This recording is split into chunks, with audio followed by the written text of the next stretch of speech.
Zaz, you look great. You look like a Theo. You really do. I can't believe how Cuban you look right now. And if you were watching on Calle Ocho and no one was talking to you, you absolutely look Cuban simply by putting on a guayabera.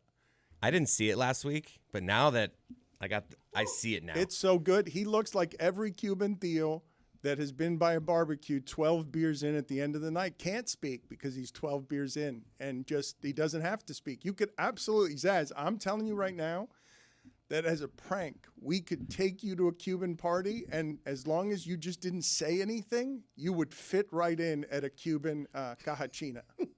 My culture is not your costume. It is. We're going to do a lot of cultural appropriation this week. Nice. But I'm mortified though, Mike, by you and how selfish you are. Zaslow, did you take in what was happening in that meeting this morning? Where he's nervous. Like he's nervous. This is a very important week. Yeah, this is a total misread by you. No, I'm not nervous. I'm very happy to be here. I like how Miami's matched up with this game. We're a week away. It's an eternity. I'll work my way up to nervous. No, but it's like you want this to be perfect. No. I'm just standing by, aghast at the nerve of people. The nerve of Dan Le Batard, for one. Yeah.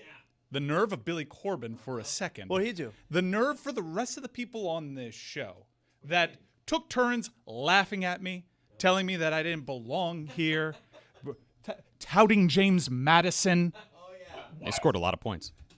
It's just funny. That's true. We all agree now, playoff team? Yeah. I actually don't More than a lot of others. I actually don't think there's been a proper reckoning because everything's been moving so fast.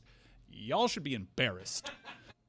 Well, so Mike's got takes for days because he hasn't been able to speak since the last victory, the greatest of his life. Probably, I'm going to say that might have felt better to Mike than any of the championships in South Florida, as I imagine it. Panthers, Heat, and that game, because he gets to be right. Like, no matter what happens against Indiana, he gets to be right, and he also gets the hope of, Indiana's still kind of small, and those games at Iowa and Penn State are tough, and why is everybody in the street asking me, is Miami getting blown out? Are you crazy? Miami's not getting blown out by anybody. Miami's not getting blown out by anybody. Like, they're physically superior, and the last two games have fooled America. And God bless, we've got the most Cuban thing in the history of sports coming to our town. Me. We've got in Miami, we've got Fernando Mendoza, Heismang, coming to town to play Cristobal in the Columbus most Cuban Super Bowl in the history of Cuban. Sports never get to matter like this for the Cubans in Miami or anywhere else. It's always just the shortstops and pitchers. It's baseball. Cubans never get to matter in this sport. And Mike's in the meeting mad because Billy Corbin is sniffing around and he wants to make some stuff for us. Go somewhere else. Plenty of media companies around. Find someone else to run your scam by. Mike Ryan came in today and started the morning with fuck Billy Corbin. Wow.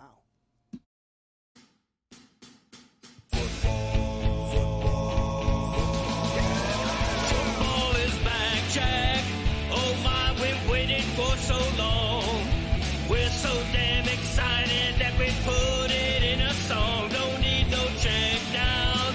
Give me big hits and quarterbacks. Keep your fantasy team from falling off the track. Football is back, Jack. Whether on the ground or through the air, when the chips are down and you throw a prayer, when your team is primed and on the hunt, it's 4th and 10, you refuse to punt. When the shoulder pads and helmets crack, that's how you know that football is back, Jack. Let me hear you say, football is back, Jack. This high is wild and out of control, and we're gonna ride it every week till we reach the Super Bowl. Don't need no check downs. Give me big hits and quarterbacks. If you say this game's the best, I'll say it's a gag. Football is back, Jack. Football is back, Jack. Football is back.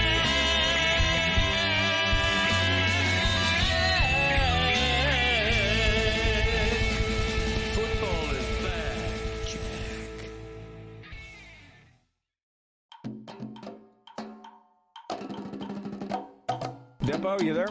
Oh yeah, Pablito, what's good, bro? De pingao. Sinvergüenza. Ese guy who is blank. Prick. Por tu madre. I imagine it would be like, yo mama, por tu madre. Hey, that's great to hear. La Universidad de Miami y los Huracanes viven en el corazón de nuestra familia. How'd I do? Is that the shortstops? Is that Levon? That was a dated reference by me. It started with the pitchers and the shortstops, and it hasn't been a shortstop in a while. It's relievers. It's all relievers. Yuniel Escobar. All those Y names.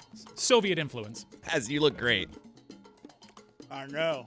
He does look great, but you can't speak. You know, what you can't do is you can speak, but you can't speak in character because that's offensive. So be careful. You're going to walk the line all show. Tony is trying to get into Columbus. It's the Columbus Super Bowl. It's the Cuban Super Bowl. I was yelled at in the meeting because I'm like, Tony, just go out there, do some live hits. Let's celebrate Columbus. And he's like, yeah, they don't rock with us. Yeah, Dan doesn't know how schools work. Well, no. Dan's like, Tony, go into Columbus today. No. What I got is an explanation. Random man walk into this school. No. Wait a minute. We're a little big, we're a little big swaggering media thing. It's a nice time to be Columbus. You would think is celebrate Columbus. The Columbus people made all of this come together. Fernando Mendoza, it comes from Columbus, and he's the best player in the sport. The stats he's putting up are totally ridiculous. Totally absurd. 85% completion rates, 3 touchdowns. He's got 6 of those games this season. In the history of football this century, college or pro, no one has 4 such games in a season. He's got more touchdowns in the playoffs, 8, than incompletions, 5. It's nuts what that guy has done from Columbus, and he's got a bigger, stronger Cuban here to eat his face. Coming to the fight with Ruben Bain and Messidor, and people are asking me, no lies, Az, because this is broken perfectly. They're asking me a lot as I'm walking around, Dan, is the U going to get killed? And I'm like, what are you people talking about? Idiots. At home? What are you talking about? In what world do you have? Is it just the last 2 games that you believe that Alabama thing wasn't a fraud? It's a fraud. Miami played its second worst game of the season and beat a 1-loss Mississippi State team. That's the second worst game of the season.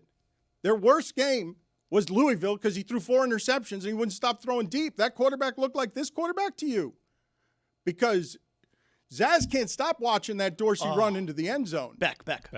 I understand why you did that, though. He can't stop watching it.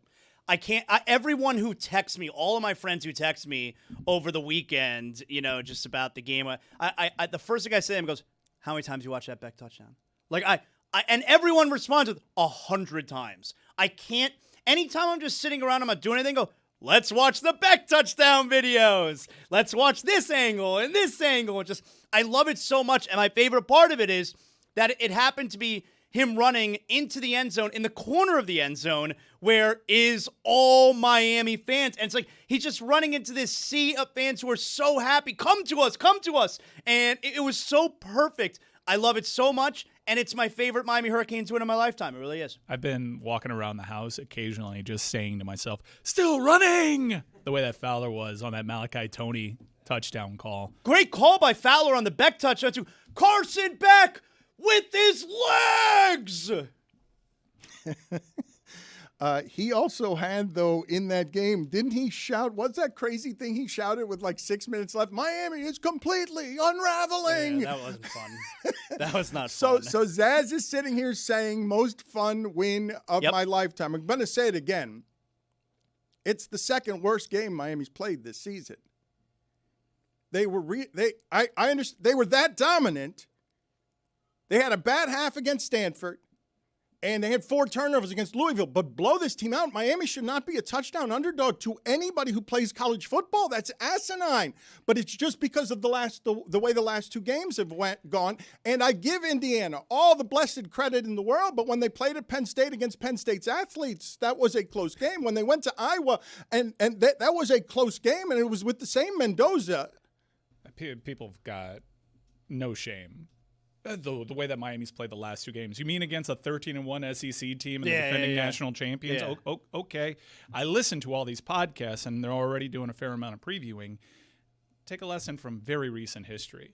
Y'all have been saying the same thing for 3 weeks. It's the exact same thing I've heard about the 4 picks against Louisville and the SMU game going into College Station. I heard the exact same thing going into the Cotton Bowl. They better score them more than 10 points against a team like Ohio State. Well, they better score more points than 24 against a team like Ole Miss. And Urban Meyer telling everybody they're not going to score 2 touchdowns. Yeah, they better. Hey, they better clean it up if they want to play Indiana. Okay, all right.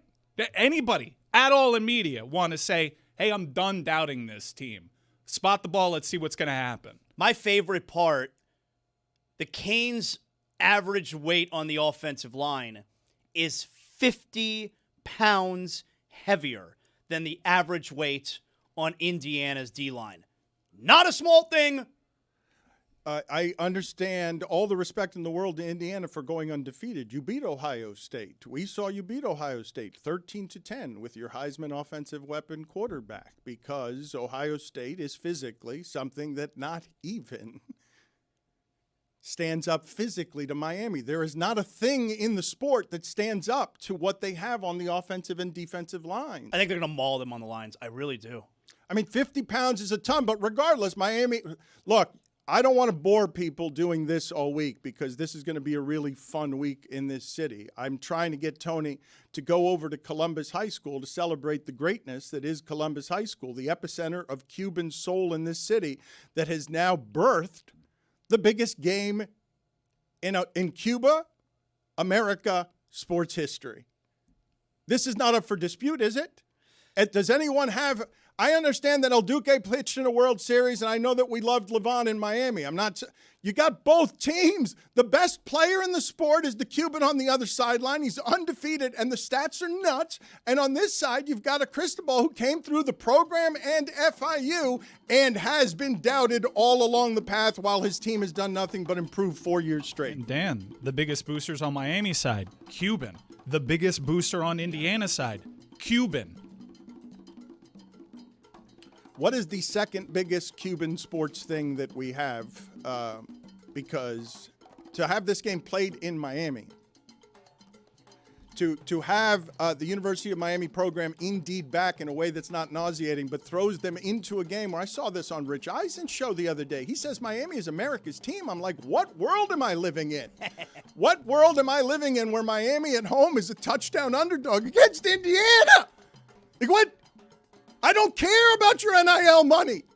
It's still Indiana. Indiana's never been here. How'd that go for Jacksonville yesterday? Indiana hasn't played in this game, and it certainly hasn't played in this game in Miami. First of all, Mike, the line on the game, 7.5. Do they take into account at all that it's a home game for Miami, or does it not matter because it's not technically a home game? It's not, and Indiana's going to travel well, and I don't think it's going to be the 90-10 discrepancy that they had as an advantage in the Peach Bowl. That Peach Bowl, I was there for that. I was there on Friday night. It was a disgrace, the Oregon alum. A disgrace. It was 95% Indiana. There was one little section, the lower level, that was Oregon people. I mean, Indiana looked outstanding in that game. They were all over Oregon from the jump. Oregon had some sloppy turnovers as well, but the advance line on that game was 5.5, and then Indiana did what it did to Oregon, and it ballooned up to 7.5. And right now, last I checked, 87% of the betting public is on Indiana minus 7.5. Bunch of suckers. Well, it's probably because the average margin of victory for Indiana in the college football playoff is 34.5 points, and the average margin for Miami is 7. Yeah, well aware of the teams that they've played too. Alabama and Oregon, not teams that I have a lot of respect for. Josh Pate did something on his show where he said that he talked to some sportsbook people. What would have been the line on a neutral field week 1 between these teams? Week 1. And it would have been Miami minus 6.5. We're talking about a 15.5 point discrepancy, and Miami's just run through 3 top 10 Well, you know what? teams. Indiana was to win the national championship before the season started, plus 15,000. All of it fascinating. All of it will be an epicenter for vibrant stuff this week. But I was told when I said Tony goes to Columbus, it wasn't about schools and kids, and you just can't just walk onto a school where there are kids. I got that part. People were saying that my politics don't fit with Columbus's reserved style and that Columbus might not be a fan of our show. Yes, people were saying that. Yeah. I have no knowledge of this. No one has ever said this to me before today. No one's doubting that you have no knowledge of this. Why do I have no knowledge of this? Dog, that's a you thing. Your echo chamber, I think. Yeah, it's a you thing. So Columbus is mad at me? Columbus does not like our show? If you think your whole bit flies with Columbus. The bit of Mario's playing in the heard big... Tony laughing at La Coretta. So wait a minute. All right, so If you think your whole act flies over there. So this is what I was saying the other day. You know about that act not flying? I don't actually, obviously.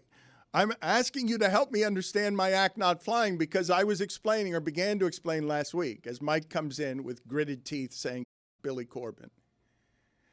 I was trying to explain last week why the Cuban that is Cristobal, specifically the kind of Cuban that he is, why he would not respect before the biggest game of his life that I'm in a local park on my hands and knees smearing ketchup on my forehead to be near the bit of, hey, tough guy, look at me. I'm shaking my hands over here. That Cristobal wouldn't respect that a fellow Cuban would forever be a jester around where the University of Miami actually built its sports greatness. Yes, I understand. They understand that I'm a parasite. I'm a parasite at their side. And I'm guessing that they believe in me the way that you believe in Billy Corbin, where it's, you say Billy Corbin. And I think that we can get Billy Corbin to give us some content this week that fans would really like. Billy Corbin would laugh in my face. This is not a figure of speech. This is not me passively saying this expression. Like, he would laugh in my face when I would try to explain to him the thing that we were building down here. Many of you listening to my voice or watching on YouTube would laugh, would hop in my mentions, would make fun of me. And we told you, 4 years into this project, we're here now. We got there. And I don't think people have eaten a fair amount of crow. I really don't. I was a joke headed into the CFP. I was a joke as of 2 months ago. I couldn't win a game outside of the state of Florida. I just think, like, maybe I'm owed an apology. By? Everyone. You. I've been here from the beginning, man. Pointing at Jeremy and Dan. You over there in Twitter world and YouTube comments. You think I owe you an apology? I think I'm entitled to one. You think I owe you an apology? Yes. All right. Put this off to the side for a second, okay? Because we got a lot going on this week, and we're a vibrant epicenter for tension because Mike Ryan's attitude coming in this week with "I told you so." Look at him. No, well, I don't. And I'm going to tell you why I don't. It can't start with Billy Corbin, who we can agree has made the best University of Miami things that there are. The U, I believe, is still the biggest 30 for 30 documentary ESPN has ever had because of what this program has been. Can I tell you something? That's something I'm so excited about this week because my older son is way into the Canes right now as a result. And I told him, you and I this week, we're going to sit down and watch the U 30 for 30. Okay, so this incredible disrespect for the Canes Inside preseason hype video. That was prophetic in retrospect. This University of Miami history can be downloaded, all the history of it, the 50 years of it can be downloaded bite-sized with Billy Corbin, who we can agree is UM's best sports historian. He has made 2 films about the University of Miami's history because the first one was so popular. Also, I listened to Friday's show, hoping for morsels, hoping for us to rally around it. And we couldn't talk about this team without constantly putting them in historical perspective and talking about teams that were around 30 years ago. Can we stop? I'm pretty sure the sports fan, the casual person just coming to our show understands what the U was, how they fell down twice, and how they're picking themselves up off the mat. Let's talk about this team. What was that? I'm done talking about the ghost of the Orange Bowl. It's a new era. We had to tear that whole thing down. Do you know how much mediocrity was in that Heck building?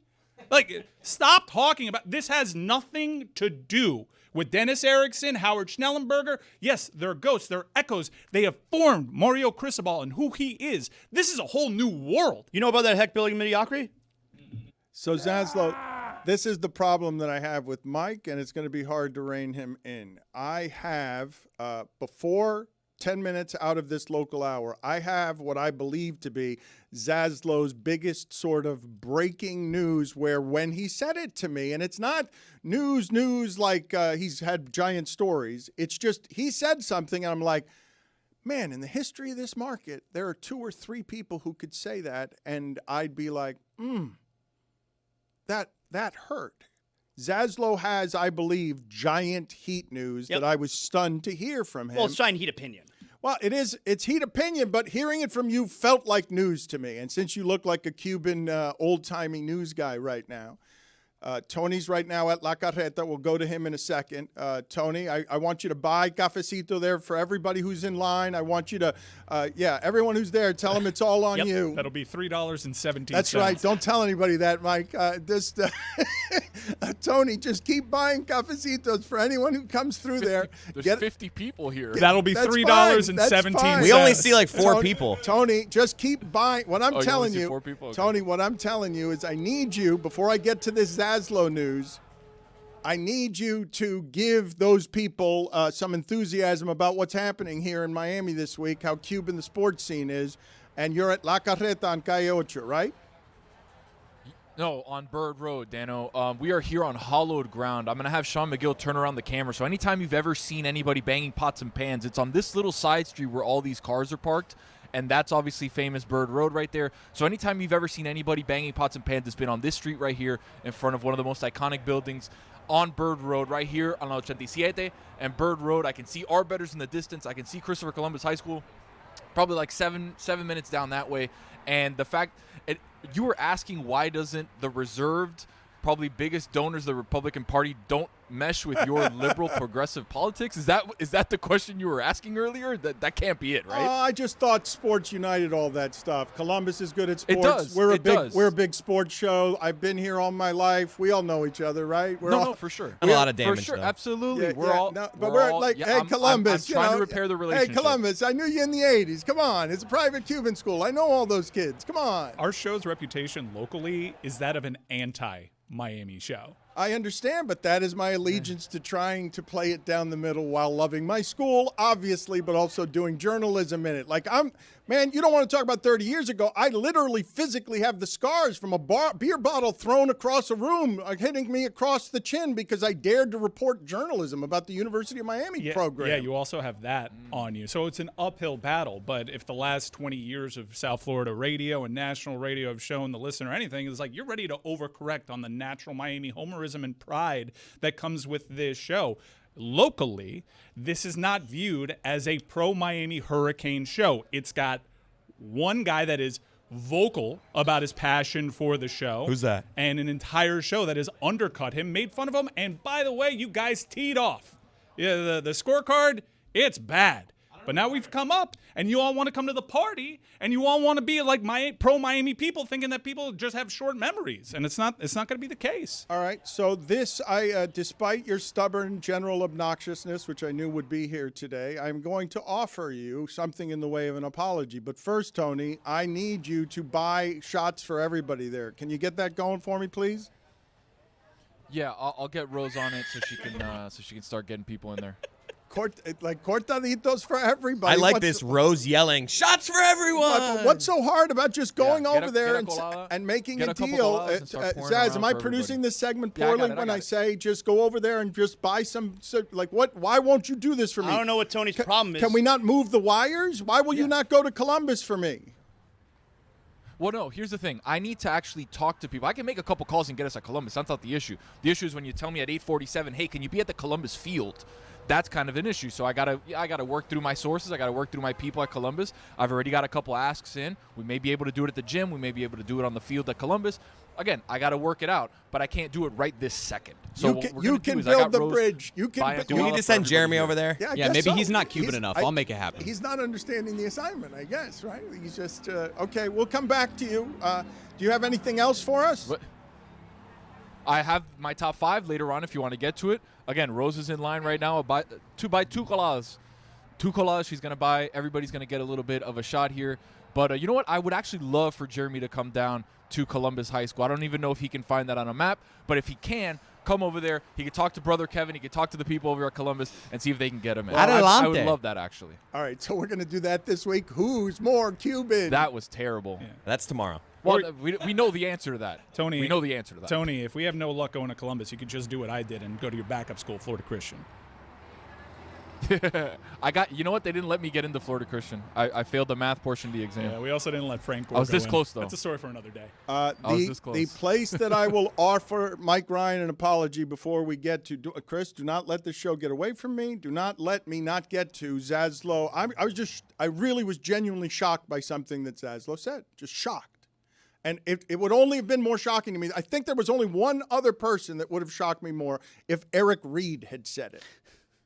If you said this person is having this opinion, who do you least expect it from? Eric Reed, the broadcaster for the Miami Heat since its inception. Second, Zaslow. Let me get to that because I know Mike's enthusiasms here are going to run wild. They're going to be hard to contain all week. The place I will offer you an apology is that I have absolutely been the easiest kind of bandwagon this season. When they dragged Florida State and when they dragged Florida, I thought and said that that's as physically good as any team in the country, there's no one better than that. And then when they lost to Louisville in an embarrassing fashion with expectations at home and then lost to SMU, I doubted my own eyes on what I thought was a championship team 4 games earlier with the talent of Notre Dame being able to beat Notre Dame. So, absolutely bandwagon, guilty as charged. That was good. That was solid. That's just centrally focused to this season, but I'll take it. Step in the right direction. Okay, but when you say this season, I'm not offering any apologies of any of my work around this program, or for that matter, Billy Corbin's work around the program when he has sold better to anyone, to the nation, the story of the University of Miami. I think but Mike's mad that Billy Corbin laughed at him. Yeah, he laughed at me. That's what he's mad about. And look, you joined in on the John Ruiz stuff.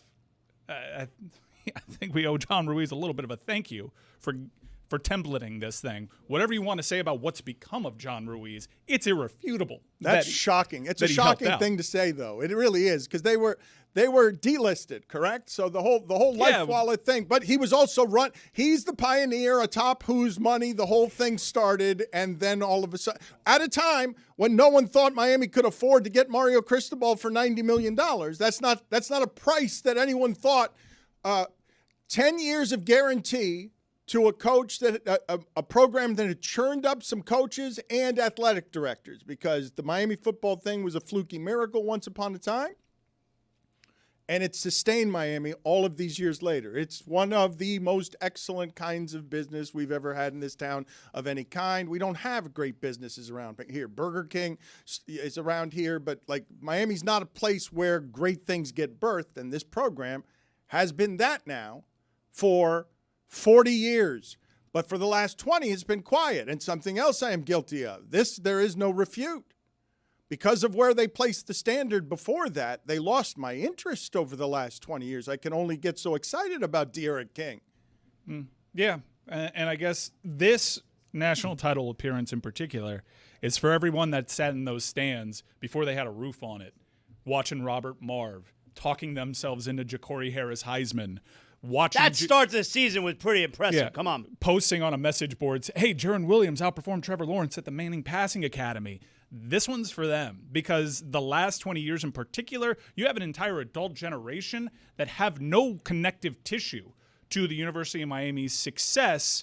They've been a national punchline. They've been laughed at by this show, and it doesn't just stop with this season. It's, quote, I know this brand of Miami guy, these people around this program. It's all show. It's all flash paper. Can they actually turn things around? Or is it just going to be another one of these cycles of Al Golden winning the press conference, of Manny Diaz, the new Miami? What's going to separate these guys and Mario Cristobal from actually turning it around?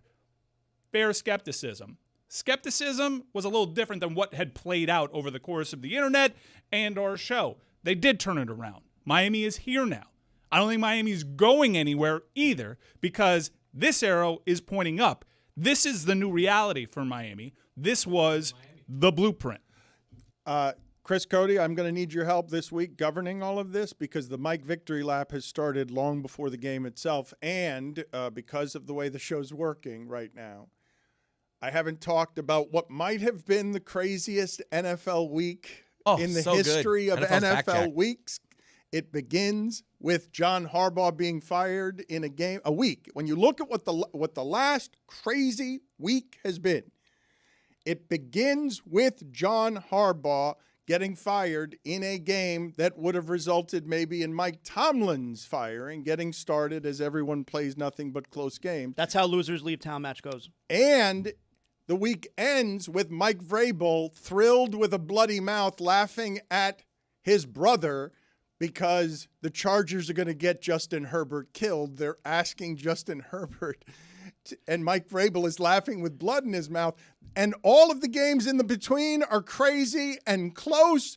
3 of them yesterday. The first three NFL games go to the 2-minute warning, fourth quarter, with the team down. That team wins. And then the fourth that doesn't do it is Philadelphia because the defending champions go down to a knee. What an amazing week of professional football. I don't think it's knee-jerk for everything that's happened over the course of the last week. Just in games, those Packers, that's the worst loss in playoff history. That's the worst loss there's ever been in the history of the NFL playoffs, to lose that game in that situation. They melted down, Dan. And it wasn't just the missed kicks. Everybody wants to go after McManus. There were so many procedural things. It looked like LaFleur had never been in that situation before. That's been the Bears' entire season, though. It has been. But like Caleb Williams will play like shit for 3 quarters, and then he's just awesome in the fourth quarter. That's not a style. That's not sustainable. That's asinine. Look, the last one they won against the Packers, it was like 16-6 late with 3 minutes left, and somehow the Bears won. And this one was crazier. This one was more insane when you're down 11 and it's 4th and 9, mm-hmm. and there's no way you can win that football game. Is it hyperbolic to say Caleb Williams rolling to his left, off balance, slipping on the turf, finding Rome Odunze He's awesome. on the sideline? That's one of the great clutch playoff throws ever, right? Because the game's over. He's so good, Caleb Williams. 7 fourth-quarter comebacks, including the playoff game. And 7 fourth-quarter comebacks. Ben Johnson running off the field, the Packers. Yeah. It's a new order, the cheese man. I love that. Dan, I'm being told that Tony is afraid, almost too shy to hand out cafecito. Tony, no entiendo. That's asinine. That's not the point. The point is, you guys are talking about the NFL, and I'm getting ready to do my top 5 at some point, but they're going to hand out coffee that we just bought. We just poured it, all beautiful stuff. How do you want me to hand out one coffee at a time like this? Here you go, sir. You gotta get a tray. Here You gotta get a tray. Shout behind you, be like, "Hey, free coffee! Yeah. Come on over." Tony, my apologies for not making this clearer to you. I wanted you to throw a little party on that corner where you gathered everyone around and bought them all cortaditos. Yeah. What's so hard about televising that? Well, there we go, here's the Rose. thing. So Rose, what the we're only doing one is with una courage. colada, right? Everybody did just turn their head. So un cortadito, really quick. Cortadito is basically a small café con leche. It's una colada cut with milk, which is why it's called cortadito. Mira, una colada que compré aquí. Ahí estamos. Why did that guy want? He's soft. Saludo. Can you interview them about the Canes? Can you ask those guys how they feel about the Hurricanes and what local regional pride? ¿Cómo sentimos de los huracanes? No, tú no, okay. No, nadie está viendo. Aquí. Oh, thumbs up right here. No sabes mucho, pero sabes que están ganando. Están ganando en el campeonato. Vamos. Okay. There it is. Football cross. There it is. The most buzz is in the Cuban air. sports moment in the history of Miami. Way to go, Tony. We'll One check guy in gave me a with thumbs up. Tony, we'll check in with you all week One to guy see gave if me we a can thumbs find up. if we can. It's not exactly the Rathskeller. Okay, no, wait a minute. I want Yeah. Tony to find if somebody who doesn't speak English who believes in the Hurricanes. Those 2 guys walked away really I need fast. some. I'm not going to believe that my people are going to represent me this poorly to the world. Oye, los huracanes. Also, Están ganando. That guy gave me a thumbs up. There you go. That guy gave me a thumbs up. also pick up a paper. He walked inside though. People aren't so inclined to just speak to someone coming up to them asking questions these days. Well, okay. That's my bubble. The paper. What's that? Maybe we talk politics. What do you think? That's my bubble right there. All right, Tony, we'll check back in with you. Thank you. Keep buying shots for those people. Bring back the expense report. It'll be $83, even if you buy them for the next 3 hours. You see how those two guys just turned around and left real quick? It's the second they saw a camera. History's being written. Now it's We panned away, and we go back, and those guys were gone. As they probably should. Gone. Well, so now we're full on dangerous. We're weaponized in the streets. He's not wrong when I'm sitting there talking to you guys before the show, and you guys are arguing about whether that Mike McDaniel photo is even real, about him on some sort of merry-go-round wearing full Gucci over the weekend, because he's going to get a great job. It's definitely real. It's real. Can confirm. Everybody was saying it wasn't real. They said it couldn't be real. No, I found a second photo of him taking a photo with a family, not just on that coaching carousel. I mean, wearing the all Gucci on a carousel at Disney World is a wild choice, but I respect it. So I have a small bit of morsel of dolphin thing that isn't quite news, but I think you'll find interesting. This is how it happened with McDaniel. He was in an exit meeting with one of his players. So he's going forward as if he's coaching in the next season.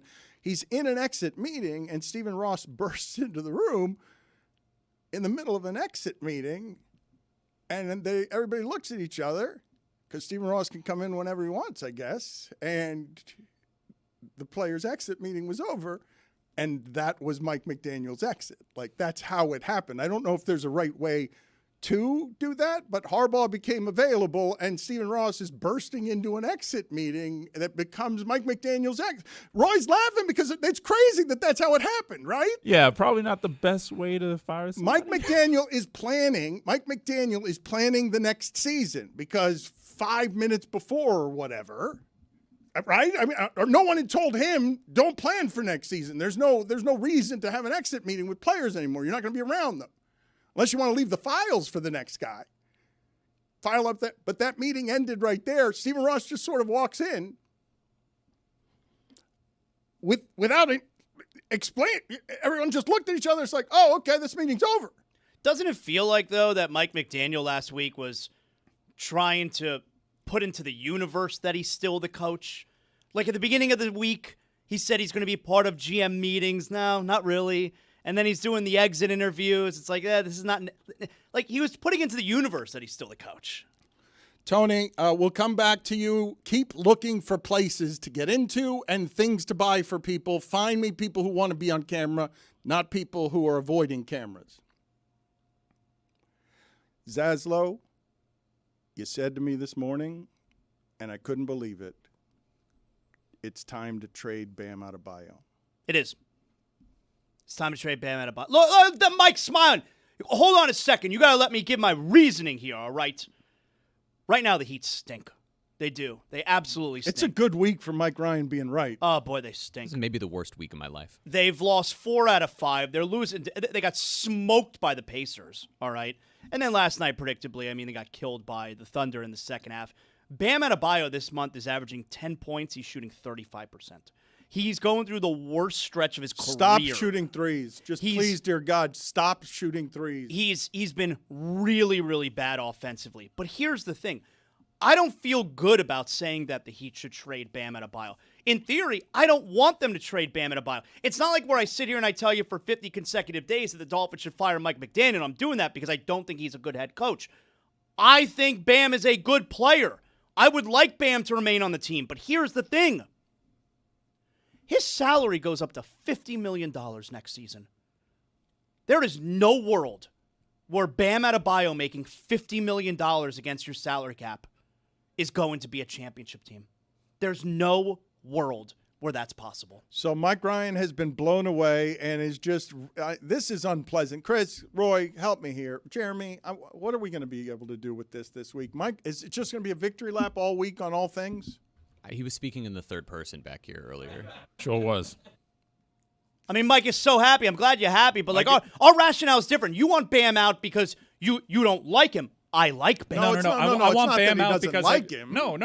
He's a fantastic player within this team. He does things that are special on defense. I just know what his ceiling is if he's your best player. And since this franchise is incapable of He's pairing been saying him, that for 3 years. It's why he checked out on the team. look, I got kind of sick of being lumped in with the Hawks and Bulls in the play-in zone. They're still there. Yeah, they are. How can anyone make a case that Bam's salary going up to $50 million right, next year Jeremy will is try. a way that you can win? I'm not going to put Jeremy in. can. I'm not going to put Jeremy in that position right now. Not yet. But the place that I'd like to stay, right, is what you guys are describing, and it's crazy to think of the last 5 years birthing this, where you're saying what you just said. When the game spreads out so much that Bam, who can guard all of your guys still somehow and is trying his very hardest on defense because he makes them a good defensive team by himself. He makes them a good defensive team. That guy hasn't expanded his game enough to the three-point line so that you trust him because he doesn't want to be shooting from out there. His game was mid-range. That guy has been evolved past in the sport. You can't win with Bam Adebayo, who, when I first saw him dribbling behind his legs, I'm not kidding to you, I'm like, a person who looks like that generally doesn't handle the ball that way. Oh, look, here come the Joel Embiids of the world. You guys are telling me that guy is now a disposable piece when he's one of the best Heat players of all time. He is an all-star perennially. He brings it and gives every effort they had always been to be great. fighting. And I remember Zaslow, it's shocking to me to hear you say it's done if you keep him on your team. This episode of the Dan Le Batard Show is presented by DraftKings. DraftKings, the crown is yours. Is Brady better than Romo now as a broadcaster? It's certainly worth discussing. Brady has really improved this season. Well, Romo's gotten worse. Yeah, but that's been a several year thing. Remember there was a report a couple 3 years ago where CBS execs had to meet with Tony Romo to stage an intervention about his preparation.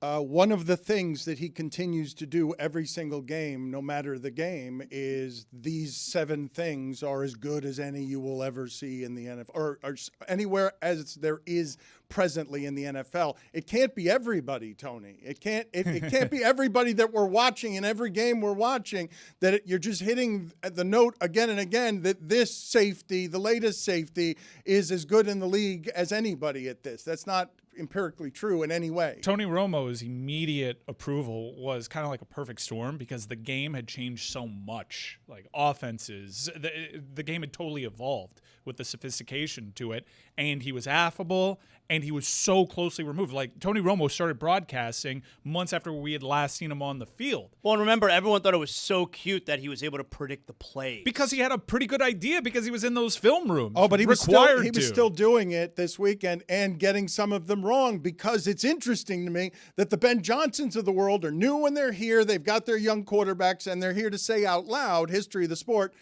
the Packers. Them.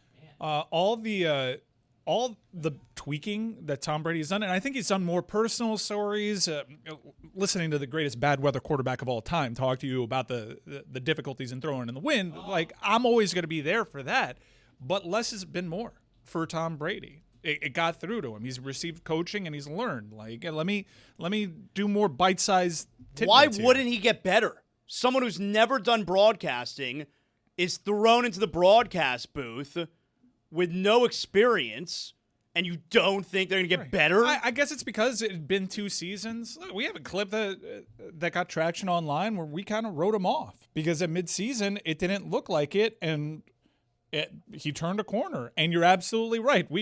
I think if anything has taught us, if anything we've learned, let's stop counting Tom Brady out at anything in life, because he is. If you overlook him and you doubt him, oh no, I'm going to keep doing it on the Raiders. I'm going to keep doing it on the Raiders. Go ahead, Brady. Take him Prove me Mendoza. wrong. Brady, I will keep doubting you. I'm going to chase you to the grave, and you won't respect me any more than Cristobal does. But I'm going to chase you to the grave saying, no, you were bad at that because you were bad. There's no question about that. That he's gotten better and that Romo hasn't worked at it the same way. Not surprising. That that Brady would chase down Romo in the booth with 300 million more in guarantees. Yes, of course, he's going to be better at this if he wishes to be 6 years from now, because he's going to get the reps of it and he's going to care about getting better. But yes, he was terrible at the beginning. I'm not taking that back. I think now all he needs to do is add to moments, add the right amount of color at the right time on big time moments, because when I still tune in to Tom Brady, it doesn't feel like it's a big game. But that's just a resume thing, right? His voice will sound like it belongs on a big game, much the way that it did with Chris Fowler. Early on, it was awkward, and now you can't picture a big-time college football game without his voice. No, the best one this weekend, and it's how Prime bought its way into the game, and holy football was broadcast. Amazing. These amazing games. And at the top of it, in the middle of it all, I know it can get forgotten because all of the games are great and interesting yesterday. Goodbye, Jacksonville. I should have never trusted you. I hate that I did. The best of all of these was the framing on, and this is how this shit happens. Give me that LaFleur sound if you want to see how high the Flames can climb when these moments happen in pressurized things that we're all watching. And, hey, Tomlin, you win, you go on, we won't fire you. Harbaugh, you're gone. LaFleur has a quarterback. That's a great job. That's a great young quarterback. If you're not good enough, LaFleur, one of these young whiz kids who have taken over the game, and you can get old fast. When you lose a game that way and Al Michaels is in the booth and he is saying, I've been at this field 30-plus times, it's never felt like this. He could feel the place shaking. 80-year-old Al Michaels will not quit because he wants to be at the center of those games. Went to Prime to make him big, and has. And now that falls on LaFleur. Listen to him in this press conference after the game. That is the greatest collapse in playoff history, and all sorts of flukery, you can't lose that game statistically. The advantages that you had throughout that game, and it's the second time in a couple of weeks they did that to you, as Ben Johnson leaves the field saying, now I got the quarterback. And the Bears matter again. And look at how high the Flames climb on this guy. Hey, Matt, you got a year left on your contract, and policy has said he doesn't like lame duck seasons. Do you expect to be back next season? Have you guys already started negotiating that deal? Yeah, with all due respect to your question, Pete, now's not the time for that. I mean, I'm just hurting for these guys. I can only think about just what just happened. And there will be time for that. Matt, you've won a lot of games here. And I know you always say the quarterback gets too much blame, and I'm sure it's the same for you as a coach too. But after the way the season finished and a couple other playoff shortcomings, why do you think you should be back here next year? Again, Pete, I'm not gonna get into that right now. Do you think your team has the confidence that the leadership of this organization can get them where they want to go? Yeah. Again, with all due respect, Pete, definitely. Now's not the time. I mean, whatever. Am I crazy, or does he look like white Jalen Hurts? They got that deer in the headlights thing down. Schefter has tweeted this morning the Packers now are expected to try to work out a deal in the coming days to keep head coach Matt LaFleur. May I ask a question? Why? He had Aaron Rodgers, right? They finally moved on from McCarthy. And if you remember, LaFleur early on, there were a lot of growing pains in those playoffs.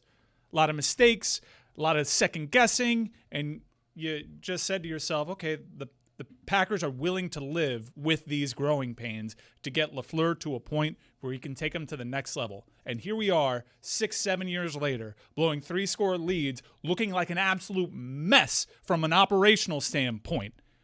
If the growing pains were worth it, he'd not be screwing it up that badly, because it's not just a team got hot and came back to you. The Chicago Bears have proved that time and time again this season. They can do that to you. Hell, they proved it in the exact same building against the exact same team. I'm talking about shooting your own damn team in the foot. I'm talking about bad timeouts. I'm talking about procedurals. I'm talking about undisciplined play. Like that, he looked like a rookie head coach, and that's inexplicable.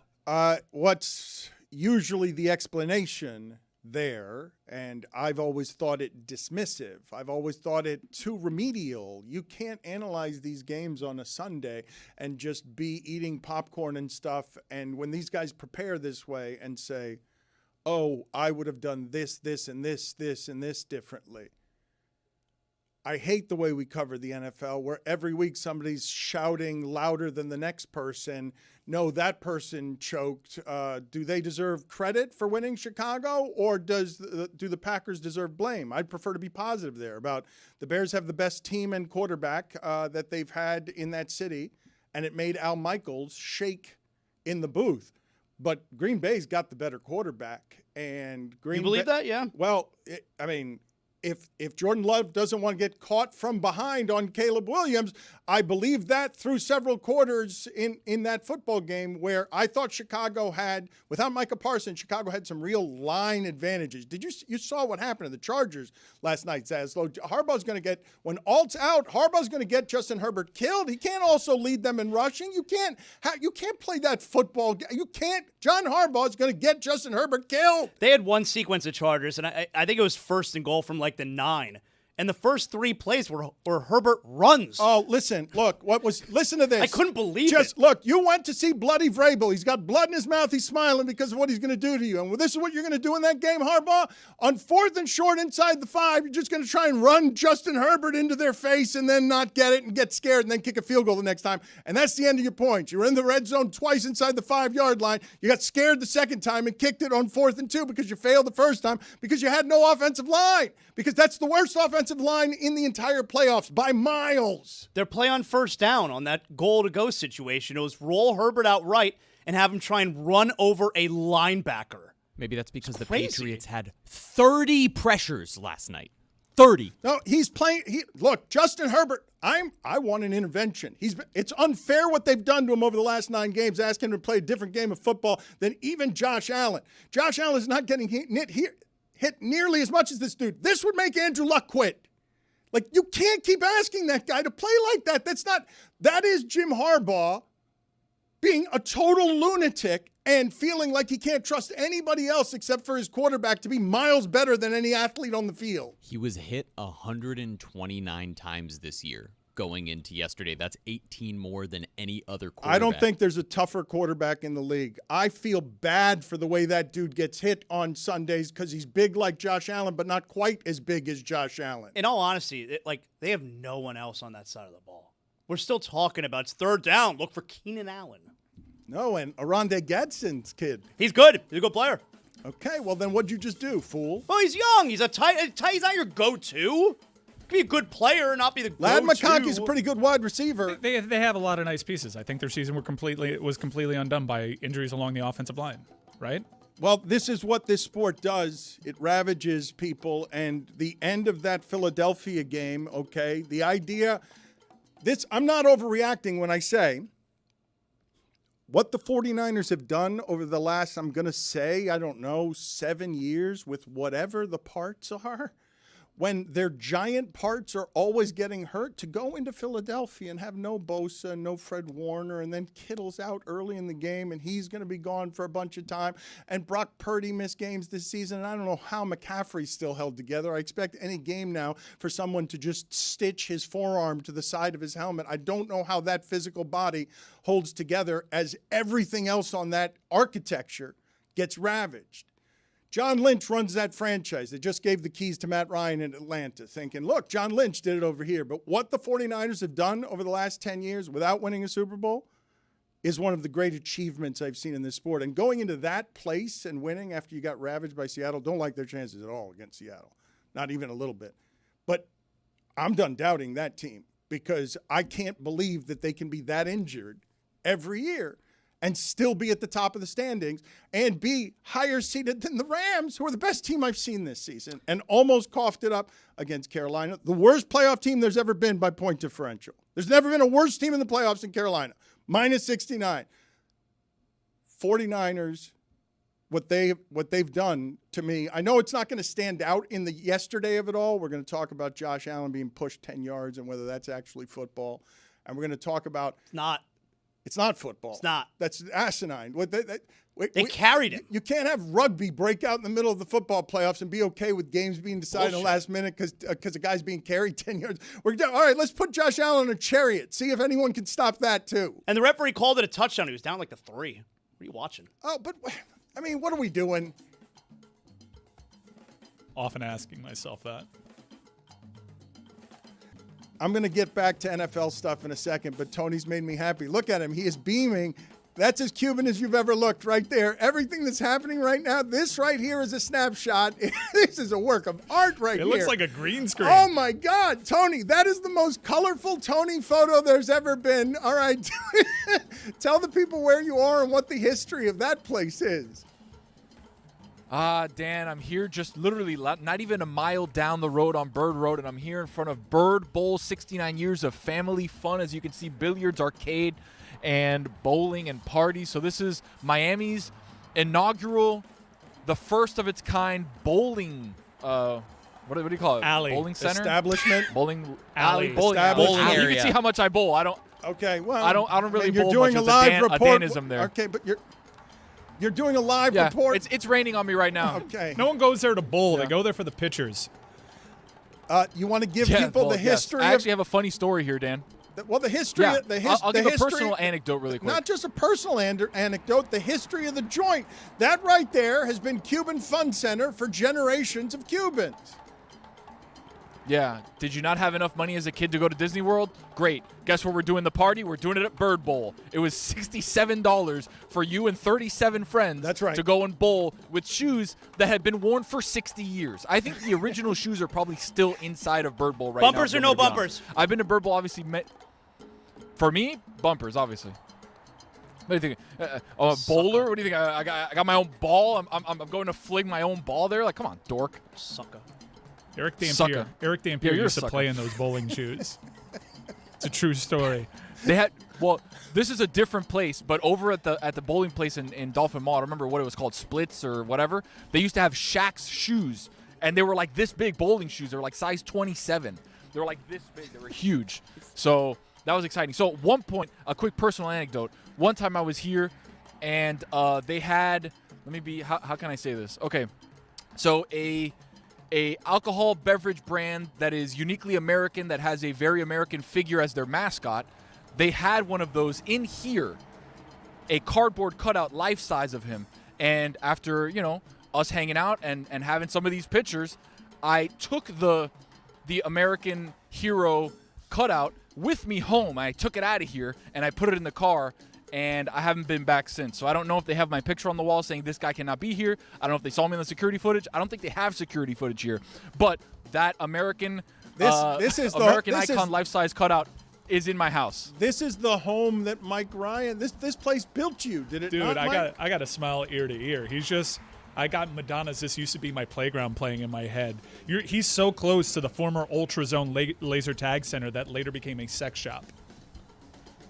Dude, it's right. It's Playthings. It's right there. Yeah. Right. It's In right. fact, I was thinking about that Next place hit. the other day, Mike. Let's go ahead. Go over there next. No, All I'm not. right. It's right there. Yeah. Oh. No. There it is right there. Yeah. It used to be Ultrazone. Now it's a Mike, sex I was shop. thinking about that.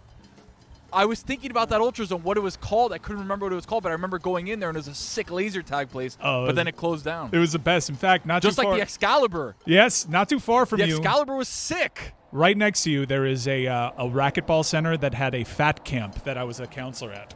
Yes. Fit Kids. I was also at Fit Kids for a while. Yeah. It's down the street. It's Bunch right of fat here. Cuban I know kids. exactly what It it was. is. So wait a minute. It was a bunch of fat Cuban kids. Yeah, I was a counselor. Come on. Hey, come on, let's get Yeah, up. Fit Kids. Let's go for a jog. And usually they just pull out a Game Boy Advance and tell me to go screw myself. Tony, so you're gonna go to Columbus here at one point, but are you allowed to in Bird Bowl? Is it not open this early? It's early for bowling. Is it open? It's open. It's open, but I don't think we can go in there. Well, can you do me the favor and ask? See, to me, help me with this because Do they agree with Dan's politics? Mike is saying that these are dangerous no. times. Mike is saying Let me hold on. Let me say one thing. So we bring politics into sports a lot, okay? And we were politicizing the camera and people not wanting to answer about the hurricanes. The moment the camera shut off, 3 guys, as I was making the right after that La Ventanita to get in my car, 3 guys came up to me talking about the Canes, talking about Mendoza. And I said, guys, why didn't you come over here 30 seconds ago when I was doing the hit and giving coladas away? They're like, because we don't like the cameras. We don't want to be around the cameras or whatever. So it's not a political thing. It's a camera thing. People don't want to be in front of cameras. And they see Sean McGill bringing up a camera in their face, and they like, who is this guy? I No, don't wanna but be seen by this guy. but the problem is that they don't want to be seen by cameras because they're they're doing illicit things in our city. It's not because they're afraid of the government. It's because we've got people throughout our city who probably shouldn't be in our city, who are your neighbors and friends, and they're people that you care about, and they do important work around And your great house. people. But they might not The be best people. But Yeah. they might not be here legally. They're probably not, and so that they don't want that seen on camera.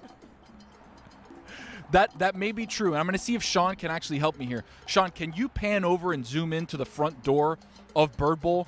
And Dan, I want to see if you can see exactly what's on the front door. So the handle of the door, I don't know if you can see it perfectly right there. There's a placard that says, "Notice, no firearms at the bowling center." No firearms, Yes, please. it's good So advice. That's correct. You got this, Sean. that only happens if there has been firearms here before. Many times where they had to put the placard of like, "Hey, Yeah, you don't want no you don't want guns. that We're happening. open carry if you now. could." You don't want that at the bowling alley. All right, Tony. Thank God. I would, this was America. I would like, this is where I would like It to is, end Jack.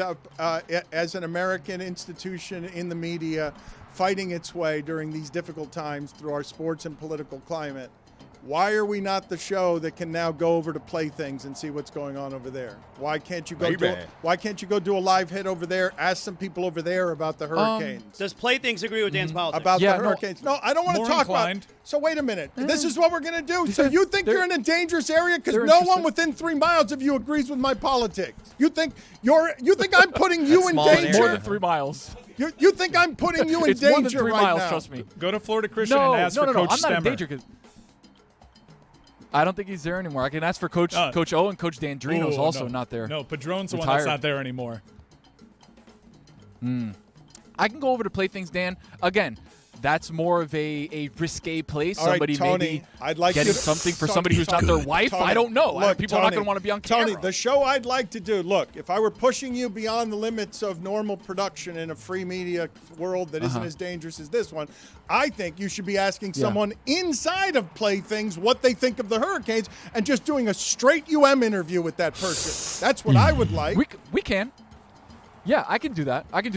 We're right now, my producer Rose is inside begging us to be able to get inside of Bird Bowl. So when she comes out, I'll tell her That'd we be go a over to good. Playthings. That'd be and we good can interview television as well. I'd like somebody. to ask how old. I'd like put it on the poll at Le Batard Show. Have the shoes at Bird Bowl been there for 69 years? For 69, were they worn? Were they worn by your grandparents? Because those bowling shoes. We need to make cars out of those bowling shoes. Those bowling shoes cannot. Those bowling shoes. Oye, tienen paneling. milla. Oye, esos zapatos tienen milla. 69 years that Bird Bowl has been there, standing strong, entertaining Cubans who got to this country and couldn't quite get to Disney World. All right, go over to Playthings. Yeah. / Ultrazone. All right, let's see if I'm going to try to get inside of Bird Bowl. If we can't get inside of Bird Bowl, we're going to head over to Playthings and see what we can do there. But I will promise that we'll effort, Dano. Thank you.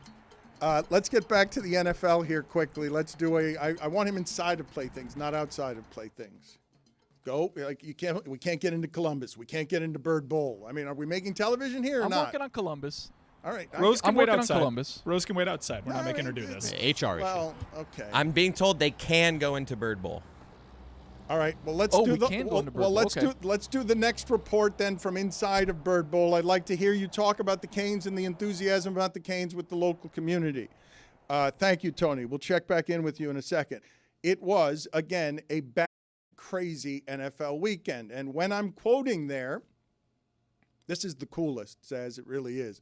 Because in the middle of all of these wonderful games, okay, Chicago taking back the division in that town with Al Michaels shaking. They want so badly to care at football, to be relevant at football. They care so much, and they've never had this quarterback, and they've never had this coach. Not Ditka, not anyone has the ability to both outsmart your coach in offensive ways that make the Lions collapse in the division when he's taken away and Dan Campbell exposed as something less than when he couldn't keep up with the plays.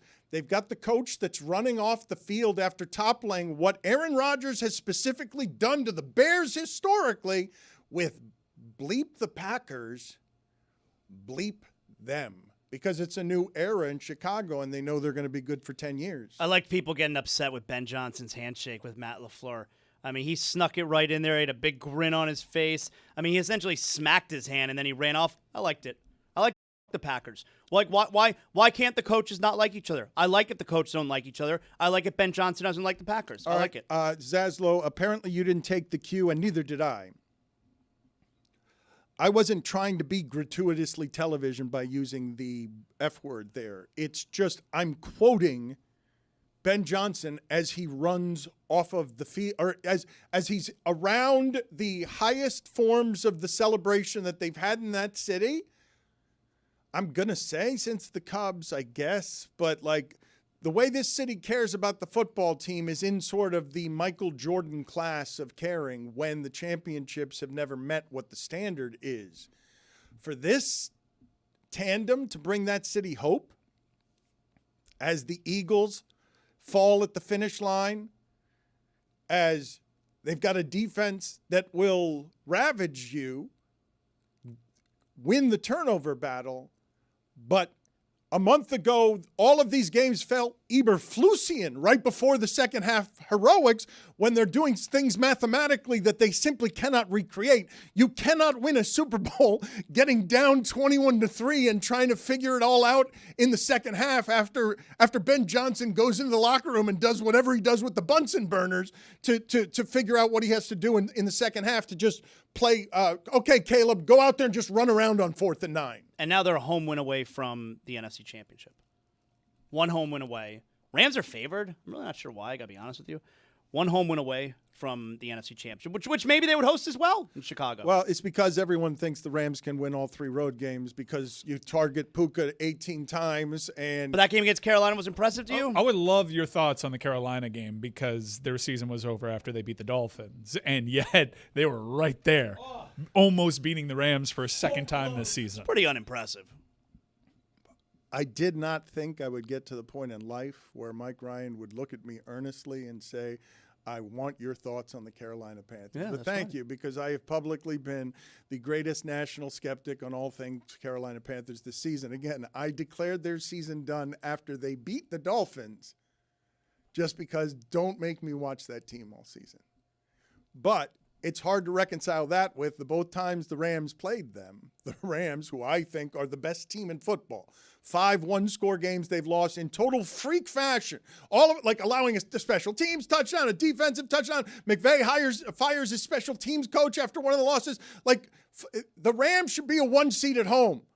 They were better than Seattle this season, but now, and this is what you risk, 37-year-old quarterback or not, Stafford throwing fingers is a problem. Like, he wasn't the same in the second half.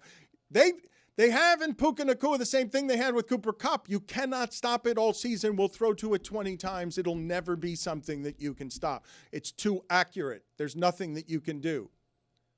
But against Carolina, the worst team in the history of the playoffs by point differential, they come out exactly the way that I thought it would go the entire game, and Carolina stays in it, and the Rams do dumb stuff. And at the end of the game, they need Stafford to be great, and he is, because he's better equipped to be great at the end of these games that are all going to be close than any of them. Like, it's weird to me, Zaslow, to watch these games and these quarterbacks when they're all trying to stay being kept within 150 yards and everybody's going for it on 4th down. To have all of the games in that league be that close at the end, where the team trailing at the 2-minute warning in the first 3 games won all 3 of the games, came back to save its season after the 2-minute warning. It's because of the precision of people not like Trevor Lawrence, who had 59 seconds to win that game, and they know how to get down the field to get the 40 yards you need so that you can get into field goal range, because there's not a human being that can actually guard Parkinson. Like, that's not Devontae Adams. That's not even Puka Nacua. Like, if I take a 6'6" tight end and I just throw it to him over in that place, there's not a cornerback that's going to be able to keep up with something like that. You're noticing now, right, to where all of these teams, first of all, everyone goes for 4th down. It's so strange to see. But you're noticing now where all of these teams, it's the 4th quarter, several minutes left, whatever it is, they're all afraid to settle for field goals to give them the lead. They're all afraid. They all know we have to score touchdowns. Is it not fair criticism to do what I just did with the Chargers and the Patriots, to say to you, Early in that game, he's inside the 5-yard line on 4th down. He goes for it. He decides to throw a pass. He does not trust his offensive line. Harbaugh fails. It's a game that's clearly going to be won by the defense or not at all, clearly, because of the problems that, again, the Chargers were not fielding a professional offensive line yesterday. It was the worst in the playoffs by miles. I believe that Harbaugh should be indicted for manslaughter, an attempt at manslaughter for trying to kill Justin Herbert by making him play behind that offensive line without Alt for the last 8 games. It's an incompetence. You cannot do that to Justin Herbert. But in that game inside the 5-yard line, Herbert couldn't get in, even though he's going to be their leading rusher for like 5 of the last 6 weeks. Again, asinine that you're asking Justin Herbert to change his game because you can't run the ball. You don't have an offensive line. You don't have any Harbaugh answers for just run a sweep, Justin, run away, run. That's what the Charger offense was at the end of another season that collapses at the finish line. Justin, run! But 4th and short, you fail, and then the next time you get inside the 5, 4th and short, you kick it, and way to go, Harbaugh. Like, you got a chance at touchdowns. You got to go for touchdowns. But if you're not going to go for touchdowns, don't tell me you're going for touchdowns at the beginning, and then the second time you get close, I'll take the tie 3-3, and then at the end of the game, Vrabel's laughing with blood in his mouth because he's doing it differently than you are. It's crazy how fast this stuff happens in that sport, isn't it? How fast LeFleur gets old. It's crazy to me what you saw over the last week of NFL football that, again, begins with John Harbaugh, now available to everybody, right? I'm reading the reports. Harbaugh will decide whether he wants to come to teams or whether he's going to have them to Baltimore because he's got – I keep seeing the Dolphins are in play. I don't believe it. They're interviewing him. Yeah. Why don't you believe it? I mean, maybe Stephen Ross was listening to me. Maybe he's going to do my thing. Give him $50 million. What? But why don't you believe it? What are you because not believing? How is this a good job for a big time coach? For not someone going for 1 out of 32. How is this a good job? All the power and money? Well, where's the power? They just hired a GM. Okay, but you tell the GM that there's going to be rules and the GM is going to act as you can allow. Meaning Stephen Ross tells the GM, you're saying. Well, but wait a minute. No, what I'm saying is that if you really want somebody and you have no other options that don't improve your credibility from one day to the other, because it would be Jim Harbaugh or bust here if all you're going to do is famous guy who stabilizes your franchise so that people can yawn and say, okay, stable. You won the offseason. I'll bet they're going to look at McCarthy too. Okay. But, I mean, that's a waste of time. I agree. Okay, but wait a minute. What's the difference between McCarthy and McCarthy's a meatball. He is not a good coach. I mean, he'll stabilize your franchise for sure. And I think that's why the Dolphins will look at him. But you're not winning anything on McCarthy. All right, put it on the poll at Le Batard. Is McCarthy a meatball? I don't 100%. understand what you're doing there. I don't. Really? Oh, Tony's at the bowling alley now. I wanted to make a point about the Harbaughs here, the first family of football, as John takes on like a royal quality because everybody wants whatever the stability is of that guy will come here. Plenty of time for that. Plenty of time for what? To get to the Harbaugh stuff. Tony, timely. Okay. Well, you go ahead and take the show from here then. Well, you said to govern it. Well, in Chris's defense. I said to govern it, though, when I thought it was 3 hits ago, and we were trying. I said to govern it as it related to Zaslow, and 10 minutes before we got out of the local hour, and I'm looking up, and there are 3 minutes left, and no one's governed it. It's true. Being told they're going to let him actually bowl. So All right, so Tony, do me this favor. So Tony, this is what I would like for you now to do for us, because some of the benefits of entertainment television have eluded you this morning. I would like for you to bowl right now while doing your top 5. I want your top 5 while bowling. I want you to do both things at the same time, and we're going to do Tony's top 5. Did I just hear Rose laugh? Okay. Yeah, yes, because she understands how many hands I need and how many hands I have. And I need 3 hands, but I only have 2. So, but we can do it, Dan. That's fine. Okay, so let me know when you're ready. Well, if you said you can bowl, I'd like to see how you do now while doing your top 5. So let's do this.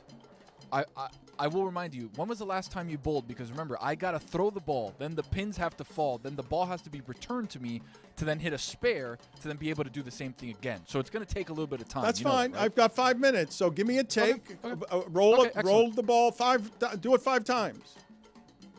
Okay, perfect. You ready for number 5? No Yes. walleye, just straight number 5. Is anyone there at Bird All right, Bowl? Is number 5. Is anyone there at Bird Bowl? There's a nice family. There's a nice family with a young kid who's bowling right now. Again, We don't have to show the massive kid. bowling alley. Plus, they're expanding. Thanks to Dion, the GM here. They're actually going to get another 20 lanes this way. Why? There's all with an those open arcade lanes. and a mini golf. It's incredible. So, yeah, Oh, 60 see, some odd I lanes love here, that but Bird we're gonna Bowl rock. is only expanding here as Columbus doesn't let us get in there, and now look at us. We're in the middle of another Cuban Miami icon. What are you shaking your head about, Mike? I think the bowling alley would be a lot more popping on a Monday at 10 a.m. And the bowling center. All right, Tony, go ahead. Yeah. All right, number 5. It's a look in the mirror game for Philly. Look in the mirror because something is deathly wrong with your organization. That offense should not be scoring the way that they are. That defense is obviously very good, missing some key pieces throughout the season, but it's a look in the mirror game. Looking at you, Sirianni. You got to figure it out. All right, here we go. Okay, you put it down, and I'll come after you here with Zaslow. I don't like putting my fingers in the hole, so I'm gonna do it kind of caveman style with just gripping the ball like You this. got to put the fingers in the hole. You got? What do you mean? No, you got to put your fingers in the hole. No. He's not doing it. I don't like doing that. Okay. You're going to I'm bowl. also gonna put a Wait ut minute. on it. That's not even gonna put a bowling. cut on it. If you don't put your wait a minute. It's not you're called a ju- cut, but do your No, there are thing. some people that do this. No, it's a spin. It's but- a spin, but he's just. Tell my man what's up. That's pretty good. All right. Wow, that's a very difficult shot to terrible hit. lead. Look at the I've got a spare. middle Nah, this guy's an Terrible athlete. and a 2-corner pin. You went, They're both the same way. you went Goes on Brooklyn a line. side. You went Brooklyn side, huh? Good at all. Jesus, that you have no chance of picking that up. Do you realize the viral moment that will become if you're able Let's to go. pick This up? guy knows. We got some canes over here. Oh, he was listening. And he's Oh, got there the- it and is. he's got the Yeah. shoes Hey, came Let's running over with go. the Everybody go pantuflas. to Bird Bowl. Get Let's your go. friends. Get your friends, pantuflas. Everybody go to Bird Bowl right now, like that guy Everybody. did. Let's go. Tell your Let's go. friends. That's how Get you do it everybody. around here. Let's make it a UM party over there. I love how that guy showed up Yeah. and was Yes. playing, and then he saw he's the only one, so he's like, "All right, I'm leaving." It's whoosh whoosh, Tony. That's I don't like that. It's whoosh I'm whoosh. a hoo kind of It's guy. whoosh whoosh. I'm a hoo kind of guy. Whoosh I don't care what you say. All right, here, Rose, hold this. Rose, hold this. Do your job, Rose. Here you go. Do your job, Rose. We're a wind event. It's a whoosh whoosh. What's the strategy? Are you going to try to get the middle pin? Like, what are you going to do here? I'm gonna try to throw it. How about that? Sucker? Well, but wait a minute. Don't we need number 4 first?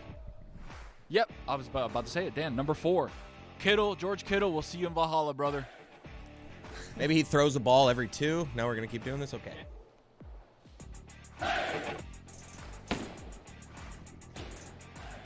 Oh, you loser! Man, he almost had that one. Loser! he had the right He had idea. him in the right spot. Right idea.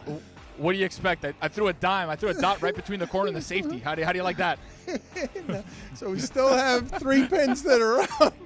Are you going right. to keep trying to knock No, those they're down? gone. Here we Okay, that's it. You're going to just bang through the No, rest no, of Dan, it. how we it got- works? we got a Every free- 2 shots, it resets. A Everyone new gets it right frame. before Yeah. I was hoping Again, they Dan would hasn't bowled rejig. in I was 25 years. after 2 shots. They just stay. I was hoping they would rejigger it just for our bit. It's been a while since They you bowled. can, like, you You can know what? radio the No. back. Like, they can set pins All up. right, so set it up the way it was, and I want you to take 4 shots at that same pin combination. I want to see if I can have the can't do that. viral. I can't do that. We have a full rack of pins, and we're on number 3. Caleb Williams, sir, you have my attention. Yeah, let's get a strike here. Caleb Williams, sir, you have my attention. Oh! I mean, it was Brooklyn, but we'll count it. It was Brooklyn. All right, Chris, what I want you to set up is your dad was telling me the other day that he bowls about a 150. Set him up against Tony, and let's see if Tony bowling this way can knock out your dad. Number 2, Tony. I think you can. I think you can do it just this way. Number 2, playoff touchdowns. Justin Herbert, 2. Jawan Jennings, 2. It seems like the question between Tua and Herbert was neither. Oh, no. You can't do that to Herbert. Let's get another strike. It's a big week for Of course I Cubans. can. Of course, they're terrible. All right, Tony, this is big. I think I do want him bowling against your dad.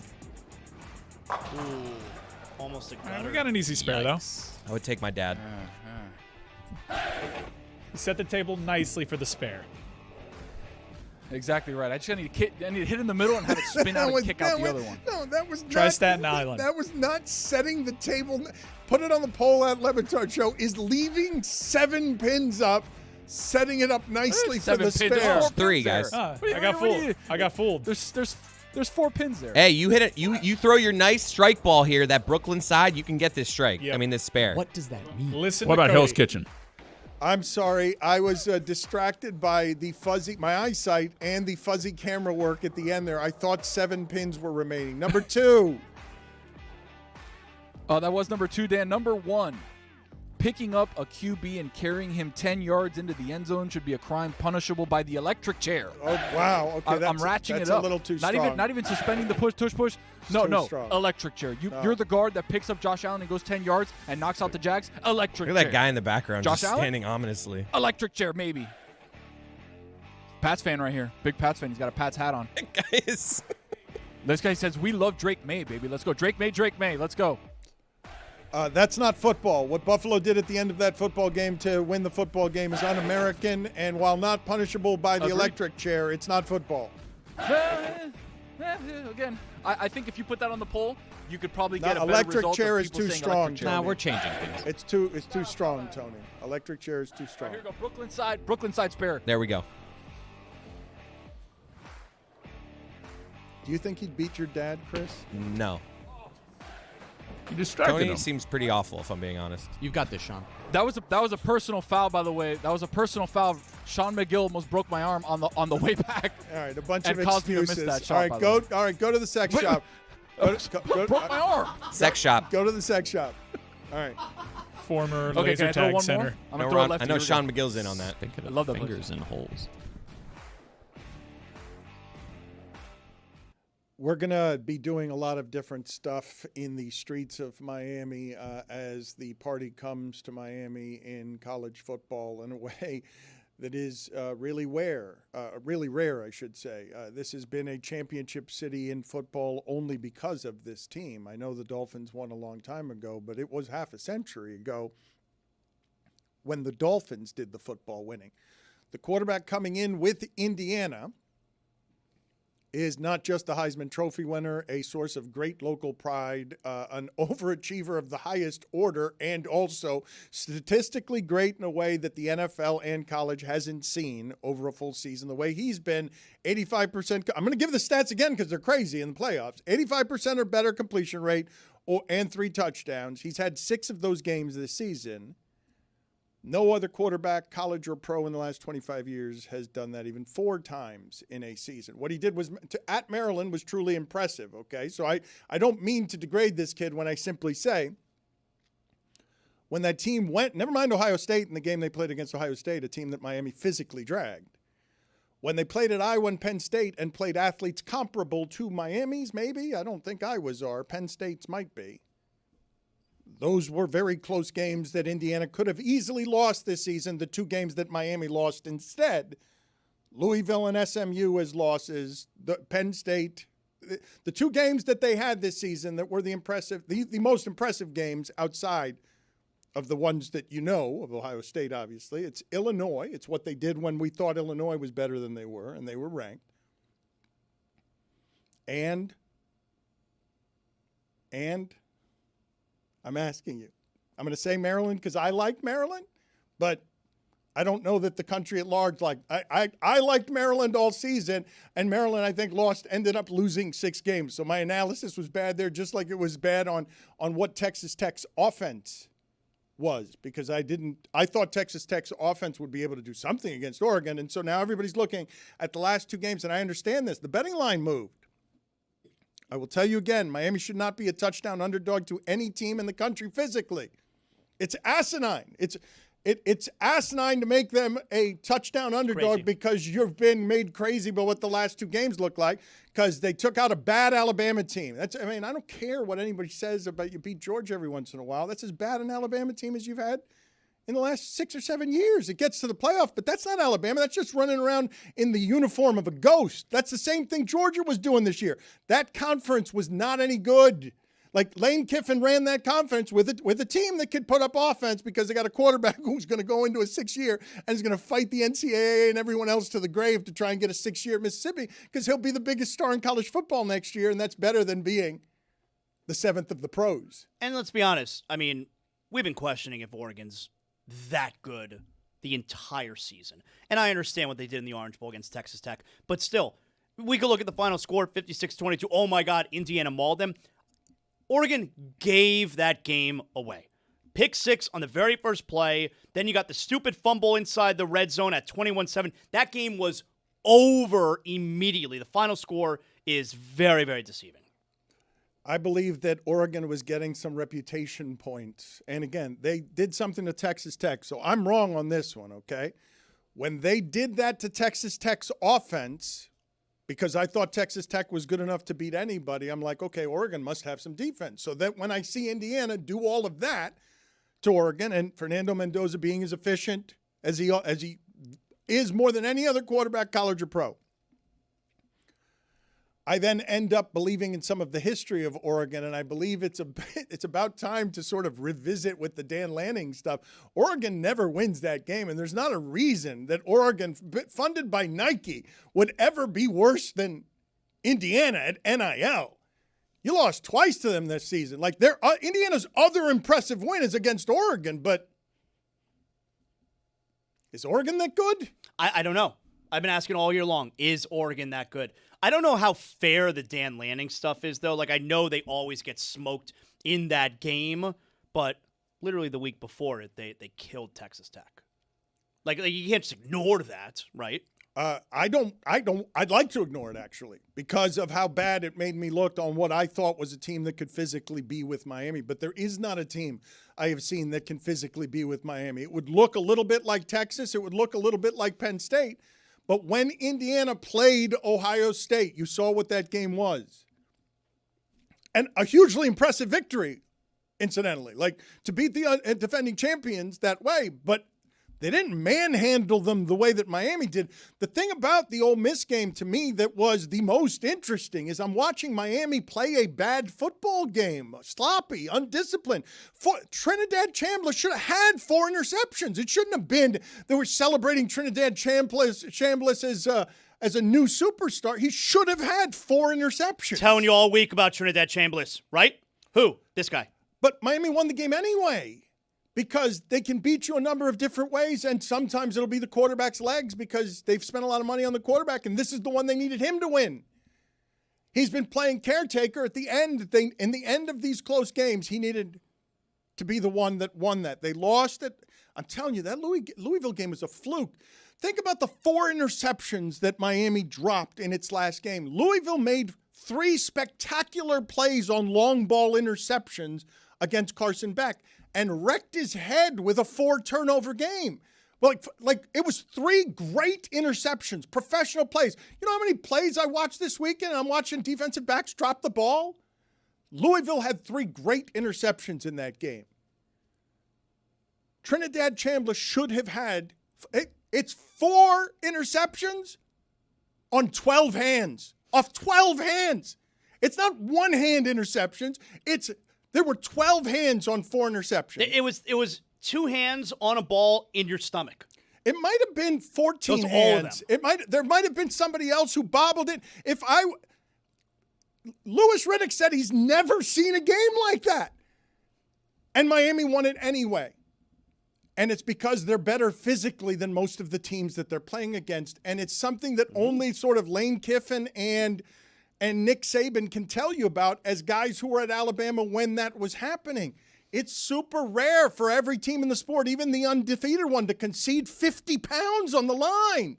Indiana's conceding 50 pounds along the defensive line. But they're incredibly well prepared. They don't make mistakes. They know where stuff is going. They make incredible breaks on balls. There's an insane stat. They've intercepted the first or second pass of a game 4 times this season. And they admittedly say they don't do the practice on the practice field as much. Yeah, it's pretty crazy. No, Mike says they're cheating. No, Mike doesn't say that they're cheating. No, who's to say that? If they're cheating, I want to know. No, I'm just saying the statistical probability that a team inside the Big Ten is doing some sort of espionage is not slimmer than what we've seen, which is a team picking off the first or second pass in a game 4 times this season. If there's cheating, I need to know going into the game. I can't go in blind. People think that doesn't matter. Like, doesn't matter. I'll tell everybody. Throw away all journalistic credibility and get reckless. Here is something we like to call reckless speculation. You're good.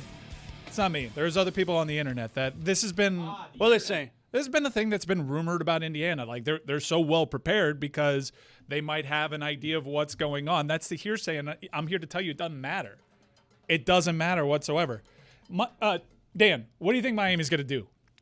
What do you think Miami's going to do against Indiana? Hit that A gap, Dan. They're going to dominate the ball offensively by caretaking the football and running the ball. Right. Indiana knows that's coming. And all the teams that have played Miami have known that's coming. So it's everyone will look at this. They're already touting what a coaching advantage Indiana has in this. The whispers and stuff, that's something for Indiana to deal with. That's all right. The defensive coordinator already hopped in my mentions. We're okay. The whispers? It's good to know that the we're already in defensive coordinator hopped in your defensive coordinator for IU? Yeah. Hopped in your mentions? Yeah. What do you say? Check for yourself. The whispers, is that part of the Mike Ryan exclusive information that you give on Twitter for a price every month? There is a mental warfare aspect of this that I've been at war for 3 months. And if those whispers are already reaching that building to the point that the defensive coordinator is hopping in the menchies, okay, I'd say that's a big fat mission accomplished. Wait a minute. All right. So you skew the lines between journalism, and I want to get into this because we've got another test case here in front of us. Zaslow, I need a ruling from you on whether something else that's gone viral is or isn't journalism, because we've got a story that a lot of people are talking about. But Mike Ryan is in this weird lane between insider and guy who knows the business and investor in the Hurricanes and information broker, but not tethered to journalism's rules in any way. He's sitting here saying, and I don't know what this is, happens to know or what it is, whispers, whatever. It sounds like he's saying Indiana's cheating and that the defensive coordinator's in his menchies, in his DMs, excuse me, that's different. The mentions are different. Menchies are out there for public consumption. Jeremy has a tweet. Little quote tweet. So Mike tweeted, "I'll spare Indiana from the narrative. It's not my place to say if they do or don't, ... But in case they do, I'll spare them the time and effort and reveal our greatest secret. We're running a gap." And Indiana's defensive coordinator quote tweeted Mike and said, "Thank you, sir. We'll meet you there." Do you see my response to it? He says, "Best of luck, coach. May you continue to catapult your team to new heights." Did you get it? Do you get it? If you don't get the catapult reference, that's on you.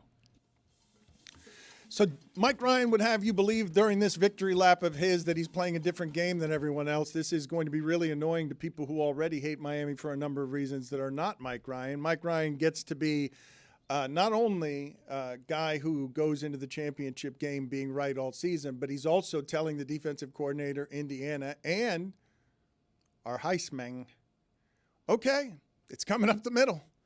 And it's 50 pounds heavier than you. Now what? I mean, doesn't the defense coordinator have to be a little bit above this? That's what I'm saying.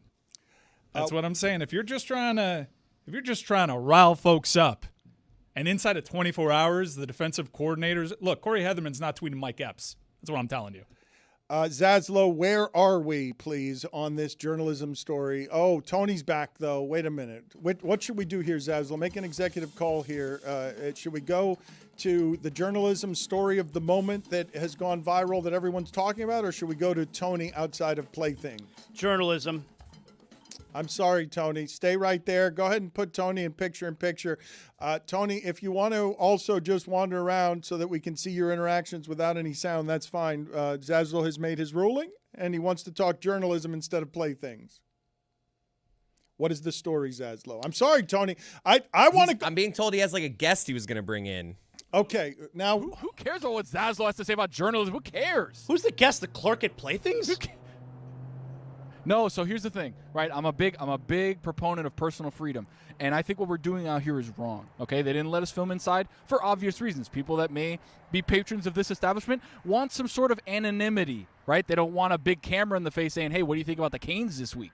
Right? So There's been multiple people that have been walking out of cars that have looked at me a little funny, and I don't like that. So I'm with that. We're not going to go inside there. Plus, we can't, right? But we will be showing people coming in and out. But we did have Sure they somebody like come that. in and say, I hey, you guys guarantee have you they're- playthings? I'm heading over there right now. I guarantee you there are multiple people sitting in their car right now afraid to walk in because the door. I mean, would you? Yeah. I got no shame in my game. Yeah. No, again, I don't like that. I don't like what we're doing Oh, here. wait, Chris. I'd do a cartwheel in there. Chris. How I would love the visual of just you striding confidently into a sex shop over Tony's shoulder. All right, so we're not going to get inside, and you're not going to be able to ask any Hurricanes fans about anything because there are too many people near the sex shop that don't want to be seen. A and B, I actually have. Yeah, you can go. There's an old lady here trying to get through. Thank you. She was a patron. I don't know if you saw her walking through the back there. You're making we actually have a Hurricanes fan right here. We have a University of Miami student. Come over here, buddy. What's your name? Oscar. Oscar, what's up, buddy? He was watching the show, was listening to the show, getting ready. He said, "Oh, they're at Playthings." He's like, "I live right down the street. I know exactly where that is." So he says he's been to enough games where he's going to get a free ticket as a student to the Natty. How do you feel about that, buddy? Oh, I'm ecstatic. I just wanted us at the beginning of the season to get into the playoffs, maybe win a game. This is like the craziest thing ever. What do you think about Mike Ryan? That's enough. Okay, thank you. What just happened? I don't understand what just happened between him and Mike Ryan. Where are you? Do you not like how Mike Ryan represents? He just cleared his throat. You embarrassing. Get his Do you name. not We're like how taking Mike those Ryan tickets represents away. the Canes? I'm going to be honest. I don't know who Mike Ryan is. Yeah, There that's we go. embarrassing. Okay, that's Is fair. this guy Brandon That's- Marshall? That's fair. That's It's a golden cane. He says, "Who are you, Brandon Marshall?" He's a Golden Cane. Really? I used to work for the Hurricane Club. I would help out at the Golden Canes. I worked for them for the 24 season. This guy's So electric. Cam Ward last year. And I would work game days. And I helped in the Golden Canes and in the Champion Canes. What do you think about Joe Zagacki? Again, no clue who that is. Wow. I've had enough. Well, Jesse. he no, goes to no, the games. no, He's not no, listening. no, This he's guy gotta- needs to go. He's Kindly gotta leave. go. I'm It's done. not his fault. I'm done. Again. Not his Okay, fault. all right. You're an No biggie. imposter. Run him off of the street. Get him away from the pleasure center. Ask him about All right, Josh you gotta Darrow. go, buddy. I'm sorry. Thank you so much. Get him out Appreciate of it. here. Go Canes. Oh, but you guys are offended. That was Look. the hand gesture. Yeah, No, thought he was going to me throw no. up the Utah Utes one. Fraud. Okay, let me. You know, hey, look. He's going to Google all of them right now. Right. Start with Joe Zagacki. Never seen Canes that guy legend, before in Canes my voice. life. At Canes voice on Twitter. If that guy worked in the Hurricane Club, You know, never hey, saw look. him. Again, we're trying to teach the younger generation about the things that were handed down to us. That being the radio voice of the Miami Hurricanes for multiple sports, by the way, not just football. He does baseball. He does basketball. Tony, They're a jazz band on what's the speakers. sale? What's Like, the sale Playthings has got going on? What's the sale they got going on back Yeah, there? they got a nice BOGO. I don't know those? exactly what the BOGOs are, though. Let me see. Hold on. Let me walk Yeah, over. let's see what the they also have- discount is here. They also have popsicles. They have popsicles in there. I don't know what. So I the don't know guy what was that's about. a fan of our it says show. Doesn't know He Mike just Ryan. wanted to be Yeah. on television. Tony, Pretty go in there and grab a confusing. popsicle. Go in there and grab a popsicle. You want me to go in there and grab a popsicle? Okay. And a All right, fleshlight. give me He a second. Hold on. sounds so I can't excited take about the cam in It's there. unfair to use this voice. Go in there and grab a flashlight. Just grab a just a popsicle. Just grab a popsicle. Thank you. Okay. Let me ask see if they got it. Okay. Hold on. Bella's got 2 L's. See if they got it. There's a big sale going. There's a big sale going on. What is the bit of journalism that we just got overruled by Tony on? We keep him up in the pictures. All right, so this is actually a huge story right now. There was NFL playoffs this weekend, which were really fantastic. And the biggest story actually took place in the Jacksonville Jaguars post-game press conference. All right, so Dan, check this out. Liam Cohen, he's the head coach of the Jaguars. This is right after the loss. Their season is over. And give this a listen here. This is a credentialed reporter, and here is her question. I just want to tell you, congratulations on your success, young man. Thank you. you. Hold your head up, all right? You guys have had a most magnificent season. Thank And you. you did a great job out there today. Appreciate so you it. just hold your head up, okay? Thank and you, ladies ma'am. and gentlemen, Duval, you the one, all Thank right? you, ma'am. keep it going. We got another season, okay? I appreciate Take it. care and much continued success to you and the entire team. Thank you, man. This is a very polarizing issue on Twitter right now. Very polarizing. Among journalists? Yes. Oh, it's just a kind, nice lady So saying we nice play our things. game. Is that journalism? That's right. So that's our imaging? Yeah, that's it. Yeah. Well, no, I mean he gives his ruling and then we have. Can you play it one more time? We can do it together, guys. Is that journalism? Journalism. The answer is that is not journalism. All right, a shocking Not controversial. journalism. All right. Not journalism. All right, truly shocking. Not journalism.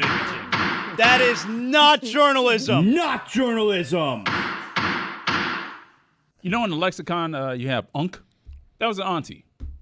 Gotta listen to the auntie. Just a lovely woman coming and offering perspective and Not journalism. Okay, but it's nice energy though. It doesn't. It's just she brought a little kindness. His off season's going to be rough. And people got mad. It really fanned the flames when Adam Schefter tweeted out. He quote tweeted that video and he tweeted out, "This is an awesome exchange between the reporter and Liam Cohen."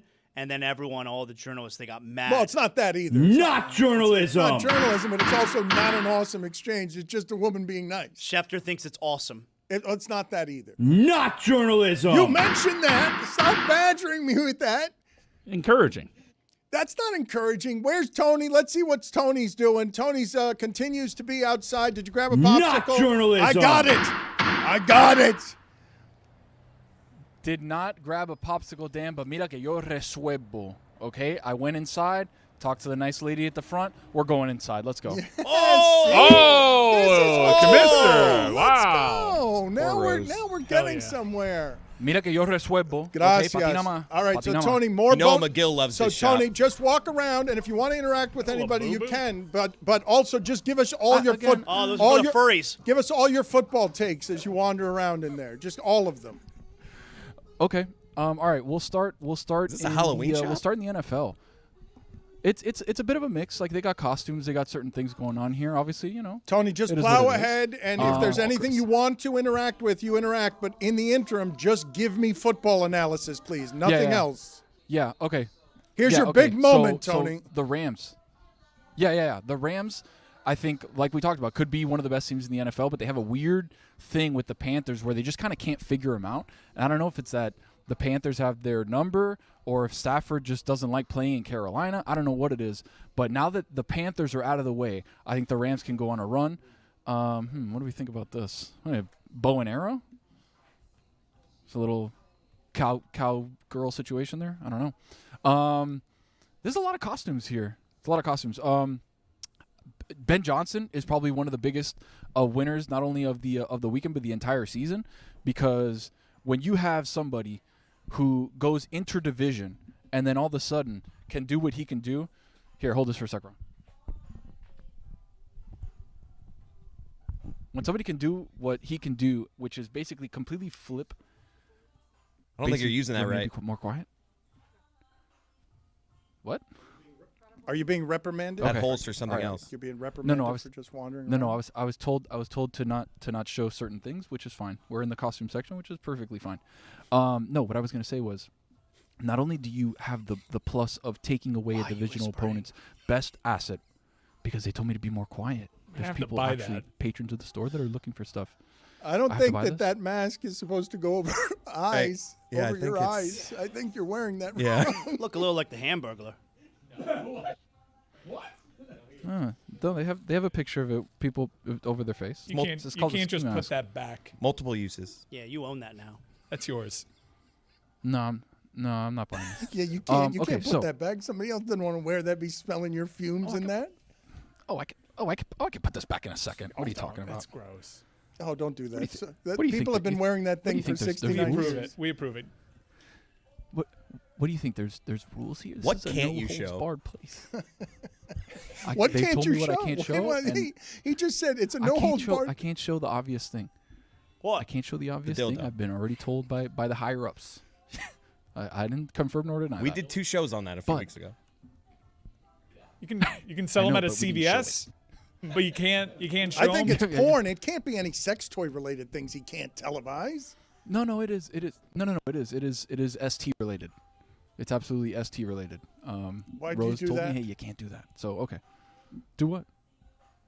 All right, ST? let's keep breaking down the playoffs. Sex toy. Keep giving us your football analysis. Were you done with Ben Johnson, or do you have more?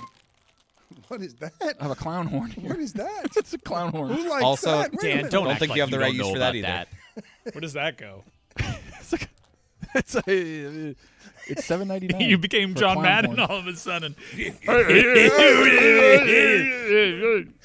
such a great bit. John, sexual John. You did.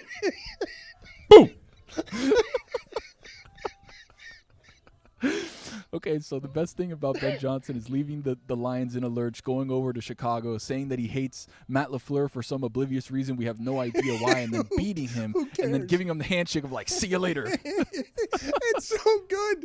It's so good. The Bears coach does not respect the Packers coach and came close to getting him fired with 3 brutal questions. Whoa. Because I missed that. Because you never see that. Am I wrong or overreacting when I say that's one of the great football collapses of all time in the playoffs? I mean, but points-wise, yeah. They were up by Easily. 15 in the fourth quarter. Yeah. Paint the picture, Easily. Tony. All right. No. We're walking through more of how do I say it? A bit of more of like 50 Shades of Grey situation on this side. All right, put If something on. you catch my drift, which Put something No, on. it's not a- Is what it's you're not Put a some saying. put-on bunny ears kind of behind thing. you if you want to take those for a walk. All right, it's one not a more put-on football kind of take. thing. You have earned one more football take. Be careful. Don't show anybody Rose on is in there. camera. That's Rose. Oh, that's just Rose. Okay. no, we're good. We're Rose good. doing Does there? Rose have any I'm- thoughts? Does Rose have any thoughts? She can't be enjoying it in I'm there. sure she has a Dan? few thoughts. 50% off. Dan? That's a Dan? blowout Can I sale. pique your interest? Oh my God! Get me a couple of Can I those. pique- Blow out.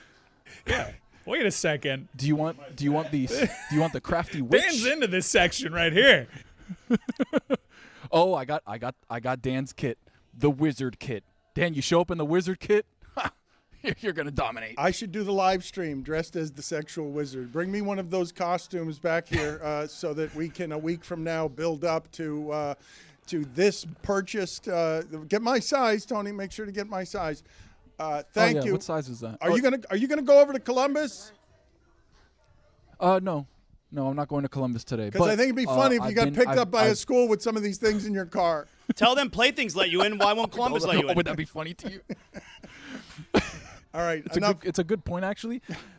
The feelers have been out there. We're looking at maybe Wednesday or Thursday being able to do something at Columbus. I've already got boots on the ground working things out. So again, Dan, is there any other costume you would like that would make sense? No. They have a count. Would you want to be a count? Well, just A one, I a two, don't three. want you to. Count. What's that, Rose? He's right about that. Did you just do the count from Rose- Sesame Street? Was that just your count from Sesame Street Is there impersonation? another count? Stealing Fuentes. Tony, thank you for your report from over there. Thank you for your bravery and journalism. And you did much better journalism than that woman in Jacksonville. Thank you for being on with us. Hey, go Dolphins. What's that? What did you? Oh, is that a Go Dolphin thong? No, it's a garland. They're selling garlands here now, so Should be a that's thong. nice. Your You head's can in wear the it right- as a your thong head's in if the you right want, spot, Dan. Dan. I can bring this back for you. Well, actually, now you see, Tony, you laugh, but my next step on this, I'll keep escalating this so that ultimately you're just doing a report wearing nothing but that outside of some place like Bird Bowl in Miami. Like, I'll keep escalating this if you want. Like, do you realize what a payoff it you'll would keep be escalating it? I didn't know if that. at the live stream you debuted nude reporter Tony reporting live off the canes? That's a good Not gimmick. journalism. No? All right, bad idea. Thank you, Tony. Appreciate the time. Appreciate the reports. Get into Columbus before the end of the week. Okay, I will. Again, I'm going to just say to all of you, I don't think I have this wrong, right? Batshit crazy football week over the last week that makes the sport continue to rise and pop, where you don't think the games can get any better or more dramatic or tenser. And one story you got that just sort of spills off to the side of our show is, whoa, what a bad ending for A.J. Brown in Philadelphia. Like, what a He's definitely done there, right? but what a terrible way for all of that to escalate. Like, we burned through these guys pretty good, right? Like, Todd Worley, it's not that long ago that he was playing football, and was a key to the championship with the Rams, and then gets hurt, and Belichick wins 13-3, and it sends Jared Goff somewhere else, and then the whole league changes over the next few years. You have these small windows in which to win. They're not these guys get burned up. Lamar Jackson's not the player that he was already. That happened very fast. Justin Herbert, they're going to get him killed in Los Angeles because these rock-hard specimens who collide for a living and train their muscled bodies to make violent collisions. These people who are maniacal about winning and at almost any physical cost. They're caring deeply. Nobody questions load management here, right? They're caring deeply on every Sunday and Monday, and every weekend they exceed our expectations, where the Rams, what I'm telling you is, I believe, the best team in the league, is laboring like that against what I believe empirically, mathematically, through point differential, is the worst NFL playoff team there's ever been in the Carolina Panthers, minus 69 or whatever, 67 for the season. That game is that, and then it just kicks off a crazy weekend that has you disappointed because Patriots-Chargers wasn't that. Patriot-Chargers in the second half is just one healthier team grinding to dust an unhealthier one because nobody can be what the 49ers are. We overcome all injuries under all circumstance. No one understands how we do it. All our stars can be physically unable to perform, and as an added bonus, Trent Williams can be washed. And we're going into Philadelphia and we're beating Lane Johnson, and we're ending Sirianni's season with him on the sidelines explaining why him and A.J. Brown are yelling at each other. And that's one soap opera gone. And it was a perfect football week for drama, for storylines, for stakes, for close games, for Josh Allen overcoming Jacksonville, for it ending that way where Josh Allen is the veteran now and Trevor Lawrence has to learn some things about what you do with 59 seconds because Josh Allen saw what Mahomes did with 13 of them. Can I ask you, and you saw it here if you were watching the game where Sirianni and A.J. Brown got into it and, Big Dom comes running in and he separates the two of them. Big Dom's the security guard. Remember, he got thrown out of a game last year. Big Dom wears a headset during the game? What is that? I think he got promoted. To what, offense coordinator? No. I think he's on proper staff now. That's your takeaway from all of this? Yeah, that's right. Okay. That's your takeaway from the A.J. Brown experience in Philadelphia, where we've watched somebody be a very good to great receiver for two different teams. The last time, yesterday. Well, he was awful yesterday. Those boos were loud because it all works when you're winning championships. But it's been an exhausting season dealing with A.J. Brown's constant. I mean, he dropped like a 25-yard pass right over the middle in the fourth quarter. Yeah, I mean, this stuff is unsettling to a team, and it was unsettling last year, and they found a way to navigate through it, but the charm wears off when you start dropping those 20-yard passes that impact your season. I actually heard the announcer, and I don't remember because I was listening to it in my car. I heard the announcer go immediately on one of the drops to, "You're paid too much money to drop that football." Like, go straight to that, because whatever A.J. Brown, man, it must be unpleasant to be A.J. Brown at the center of that particular fan base when it feels entitled to excellence and likes the way Jason Kelsey represents the brand better than A.J. Brown. Those two drops as punctuation on his career are the worst possible punctuation. He would have been better off being physically hurt in the game than leaving Philadelphia that way, where at the end they can say, "Oh, good riddance, man. You've been this all season," when that guy, Zaslow, when he was in Tennessee, was the last player in Tennessee who mattered. A legitimate receiver superstar somehow in Tennessee, goes over to Philadelphia, gets some of the popularity of Saquon Barkley in the short time that he was there at the beginning, because who doesn't love somebody who can physically be bigger and better at wide receiver than everyone else, and then burned it all down throughout the entirety of this season. I totally understand going at A.J. Brown. Jalen Hurts' performance maybe looks a little bit better. Maybe they win that game if A.J. Brown makes a couple of plays.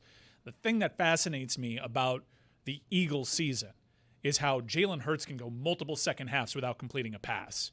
How he's become basically a running quarterback Both in college that you're hoping can throw an accurate pass. He's trying to play like Tim Tebow Mike, but out there. you guys saw the stats. Look, if I make you this scared of the turnover, okay, I mean, think about what we're talking about in Philadelphia. Their coach is a meathead, and they've won for several years now and dragged a pretty good Chiefs team because they're more physical than everyone in the sport. When they're healthy, the tush push is an unstoppable play. Pretty giant advantage in a sport where the margins are this small and you see how many 4th and shorts are missed or how many 4th and 2s people have to throw for because the Chargers can't get 2 yards, but these people can just every time make a drive, something that is 4 downs. We can get 10 yards because we'll get it to 3rd and 4th and 1, and then we'll just punch you in the face. That style of football over 2 seasons when Lane Johnson has played has been like some ridiculous 40-2 or whatever. And what it's done is it's made that team so afraid of the turnover because the turnover, the feeling is the only thing that can beat us. Our defense is good enough that we will continue to punch you in the face. And they had more 3-and-outs than any team in the sport this year because while even Carolina's going for it on every 4th down and Carolina's playing reckless football, the Philadelphia Eagles are playing scared, champion, protect the football because they want to believe in their defense and what's left of their ability to beat you on 3rd and 4th and 1 with these plays, these stupidities that change the balance of the game aren't football, are going to get the rules changed on them, but they if not dominating an era, they won a whole lot because they had a play that was more physical than anyone else in football. I've got a top 5 sexual things Dan has said since we left Tony at Playthings. Can we do that while we go to Tony checking out? No, he's checked out and Tony's gone. Oh, I missed my window there. Okay, Number 5. That's too bad. Rams. Number 4. Minus 69 point differential. I picked up on that. Number 3. Grinding. Number 2. These rock hard men. Number 1, load management. All in like a 3-minute span, like not right even. after we let him go. 90 seconds. You said overcome as well. You're cooking. We can stop with the tush push stuff too, right? And tush push. Because I think they said the stat. Like it had been 6 of the last 10 that they had successfully converted on a tush push, which means they're being stopped. When Lane Johnson isn't in there, their entire team is impacted, and it's not the unstoppable play that you guys made it out to be anymore. Trent Williams being washed is not something that I had, and I will ask you again, please, all you people analyzing football all over America, and many of you are doing it so very well. Chris Long, Dominique Foxworth, Mina Kimes, please explain to me how it is, because the entire sport has changed where you have all of these people going for it on 4th down and you're getting the ball at the 35-yard line and the game has a Cam Little in it who yesterday misses for the first time in 20 times, but you have the margins being this small and you have the ability with all of the precisions that you have there for the games to be so close as to be crazy, right? That the Rams and Carolina are playing that football game twice, Zaslow, twice where any bounce changes the result of that game. The Philadelphia Eagles have been better than everyone physically in that sport for 2 seasons. This year, they went 3-and-out more than any team in the sport, and Mike is sitting here telling you, really, we're going to keep putting Jalen Hurts in more of a box. A.J. Brown's going to get frustrated by that, and then A.J. Brown is going to have that game to punctuate his career.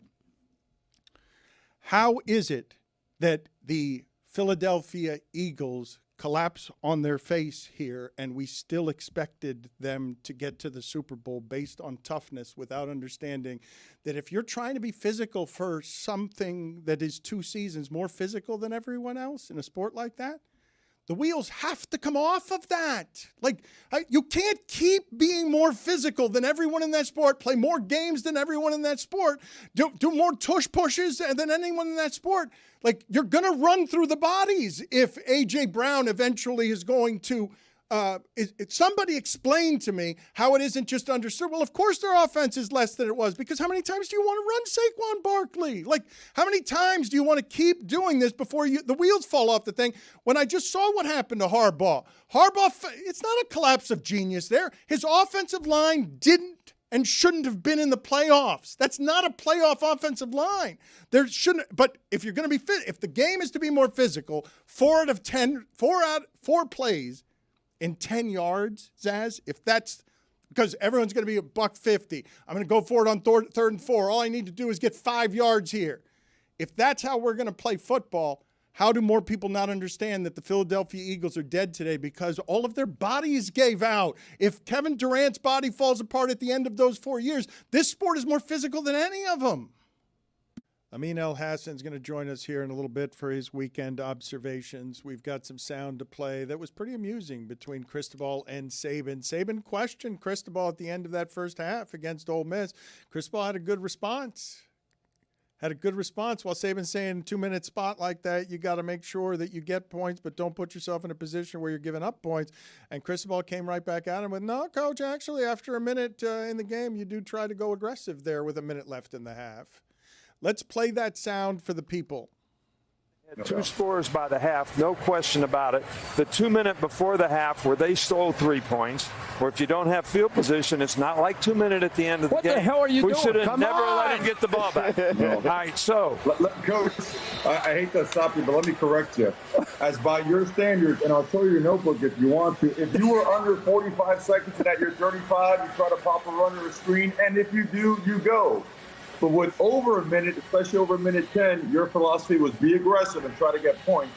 And that's what we did. So there you go. I need to see that.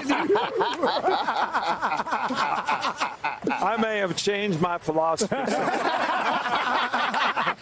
TV's changed them, Coach. TV's changed them, Coach. It used to be about physicality. Now you like trick reverses and, I saw a flea flicker last night. I saw a bird down into some kind of bull. I've never seen before. He also told Nick Saban to go trim his eyebrows because Mario Cristobal wants to win at football punching you in the face. That was a good punch-counterpunch session there. Got his ass with a flea flicker, though. I got to tell you, I think I've gotten past it, but certainly at first, I was not comfortable with how much I enjoy Saban on television. He is excellent. He is excellent. What do you mean you're not comfortable with it? Because I haven't liked him. You know, everything that happened with the Dolphins, and certainly you're not going to root for big, bad Alabama. And I have not liked Saban. But he's tremendous on television, and I find he comes off very likable. I like him now. ESPN has done an amazing job with everything that show is. It's hard to be a vibrant Saturday thing that's better than all the other things because you figure it out. With chemistry among big egos, it's one of, with a lot of different personalities, it might be, in the history of sports television, our lifetimes, it's inside the NBA in this, is it not? At the top of the food chain. If I give you everything in sports content, I never mind even just studio shows. I could just give you the best things that sports television does of all kinds. Make it HBO Real Sports and anything else you want to throw in there. The college game day Saturday experience, to be that relevant, reinvent itself over 20 years, be a lovable Saturday Americana thing, is the second greatest thing in the history of sports television, not named the Inside the NBA show for chemistry and reinvention. I had Reese Davis on my college football campus tour show this weekend for ESPN Radio. We were in Atlanta for Peach Bowl, and I love hearing about the travel because, like, they did the game Thursday, that crew, at Fiesta Bowl, and then Friday, I know they were already in Atlanta. So I was talking to Reese Friday morning, and so I said to him, my first question was, I got to hear about the travel. I love the travel and how you get from one place to the next. So he's like, listen, I probably shouldn't be saying this, but it was a handful of us. We took Saban's jet. We took Nick Saban's jet Thursday right after the broadcast. So they're not staying for the game. Right as the game is starting, Saban's jet, they're taking off. But Reese Davis tells me they couldn't watch the game. They couldn't watch the Fiesta Bowl. They had to keep getting updates from the tower because Saban doesn't spring for the Wi-Fi on his private jet. So they couldn't watch the game. They're literally getting updates from the tower. Who's in there? Who are you accusing of not watching the Fiesta Bowl? Well, not accusing. Reese Davis told us on the air. This is not a private story. But he came on our show. But who are the people? Who are the people on this plane? It's Reese, and it's Nick Saban, and it's Desmond Howard, and it's Stanford Steve, and like a couple other So they couldn't guys. watch the game. They were not able to watch the University of Miami They game. thought they were going to be able to watch the game, but they get on and Saban doesn't have the Wi-Fi. That's what I'm stuck on. Well, I will tell you this story. I think I told you guys this the other day. I was surprised to see, back when Jimmy Johnson wasn't tired of travel and going back and forth, he would fly to the West Coast every week, and he flew. He didn't fly privately. He flew in first class. And when I asked him why he didn't fly privately, his response was, the Wi-Fi is too expensive when you're going across the country like that. I can't watch the games. I can't watch the college football games while I'm flying if I also have to pay for the Wi-Fi on my private plane. What's the point of making all these millions of dollars if you aren't going to shell out a little bit extra to pay for Wi-Fi? Oh, but it must be prohibitive, though. You have a private plane! I got to think, though, if Nick Saban is making commercials and everything else, that we're not understanding something about what Wi-Fi costs on an airplane. Here was Saban's explanation. And by the way, Reese Davis said they go like 700 miles an hour. They got to Atlanta really quick. Like, they got to watch at least the fourth quarter live by the time they landed. But here is Saban's explanation. He never has to watch any live game on his plane because he watches film. So he has these games like downloaded to his computer. So he's never had to use Wi-Fi. But that's not a fun way to experience the game, to be watching it later on tape without already knowing the result. Like, that's not, what fun is that? You don't think Reese Davis still loves sports enough that he wants to be watching it? They wouldn't be calling up to the cockpit asking for scores if they were okay just watching it by film. Amin joins us now. He's going to do his weekend observations in a second. What are your thoughts here, Amin? You think Nick Saban watches games for fun? You have like, oh, give me my popcorn. I want to watch the Fiesta Bowl. No, this dude is working. He's working like he's still a head coach. He's breaking down film. He's watching all 22s. He is in locked-in mode. The surprise of who wins or not, I think that's the thing that a lot of non-working for sports organizations people don't get, is that the film that we watch is not for the surprise. I wonder who's going to win.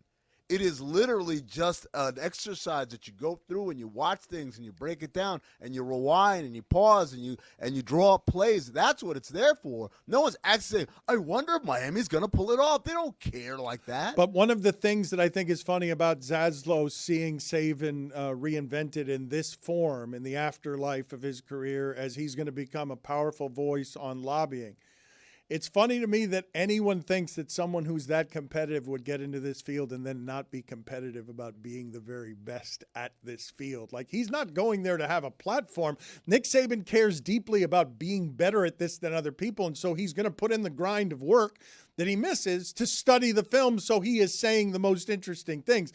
There is no way he's taking that job casually. When I tell you that that's the hardest thing to keep up in the air, the weekly of that live show, Chris Fowler's done everything on television. He says very little is as hard as that show. People have no idea the difficulty of the mechanics of pulling off everything that they're doing live and the number of people that requires. To swap out your mascot and replace him with the greatest college coach they've ever been, to allow someone to age with grace and get rid of Lee Corso so that he's sat in a parking lot, because everyone knows this is the best thing. Everyone knows that to work at this thing is to be at the center of America every Saturday. What are you smiling about, Amin? You think Lee Corso knows he's not on the show?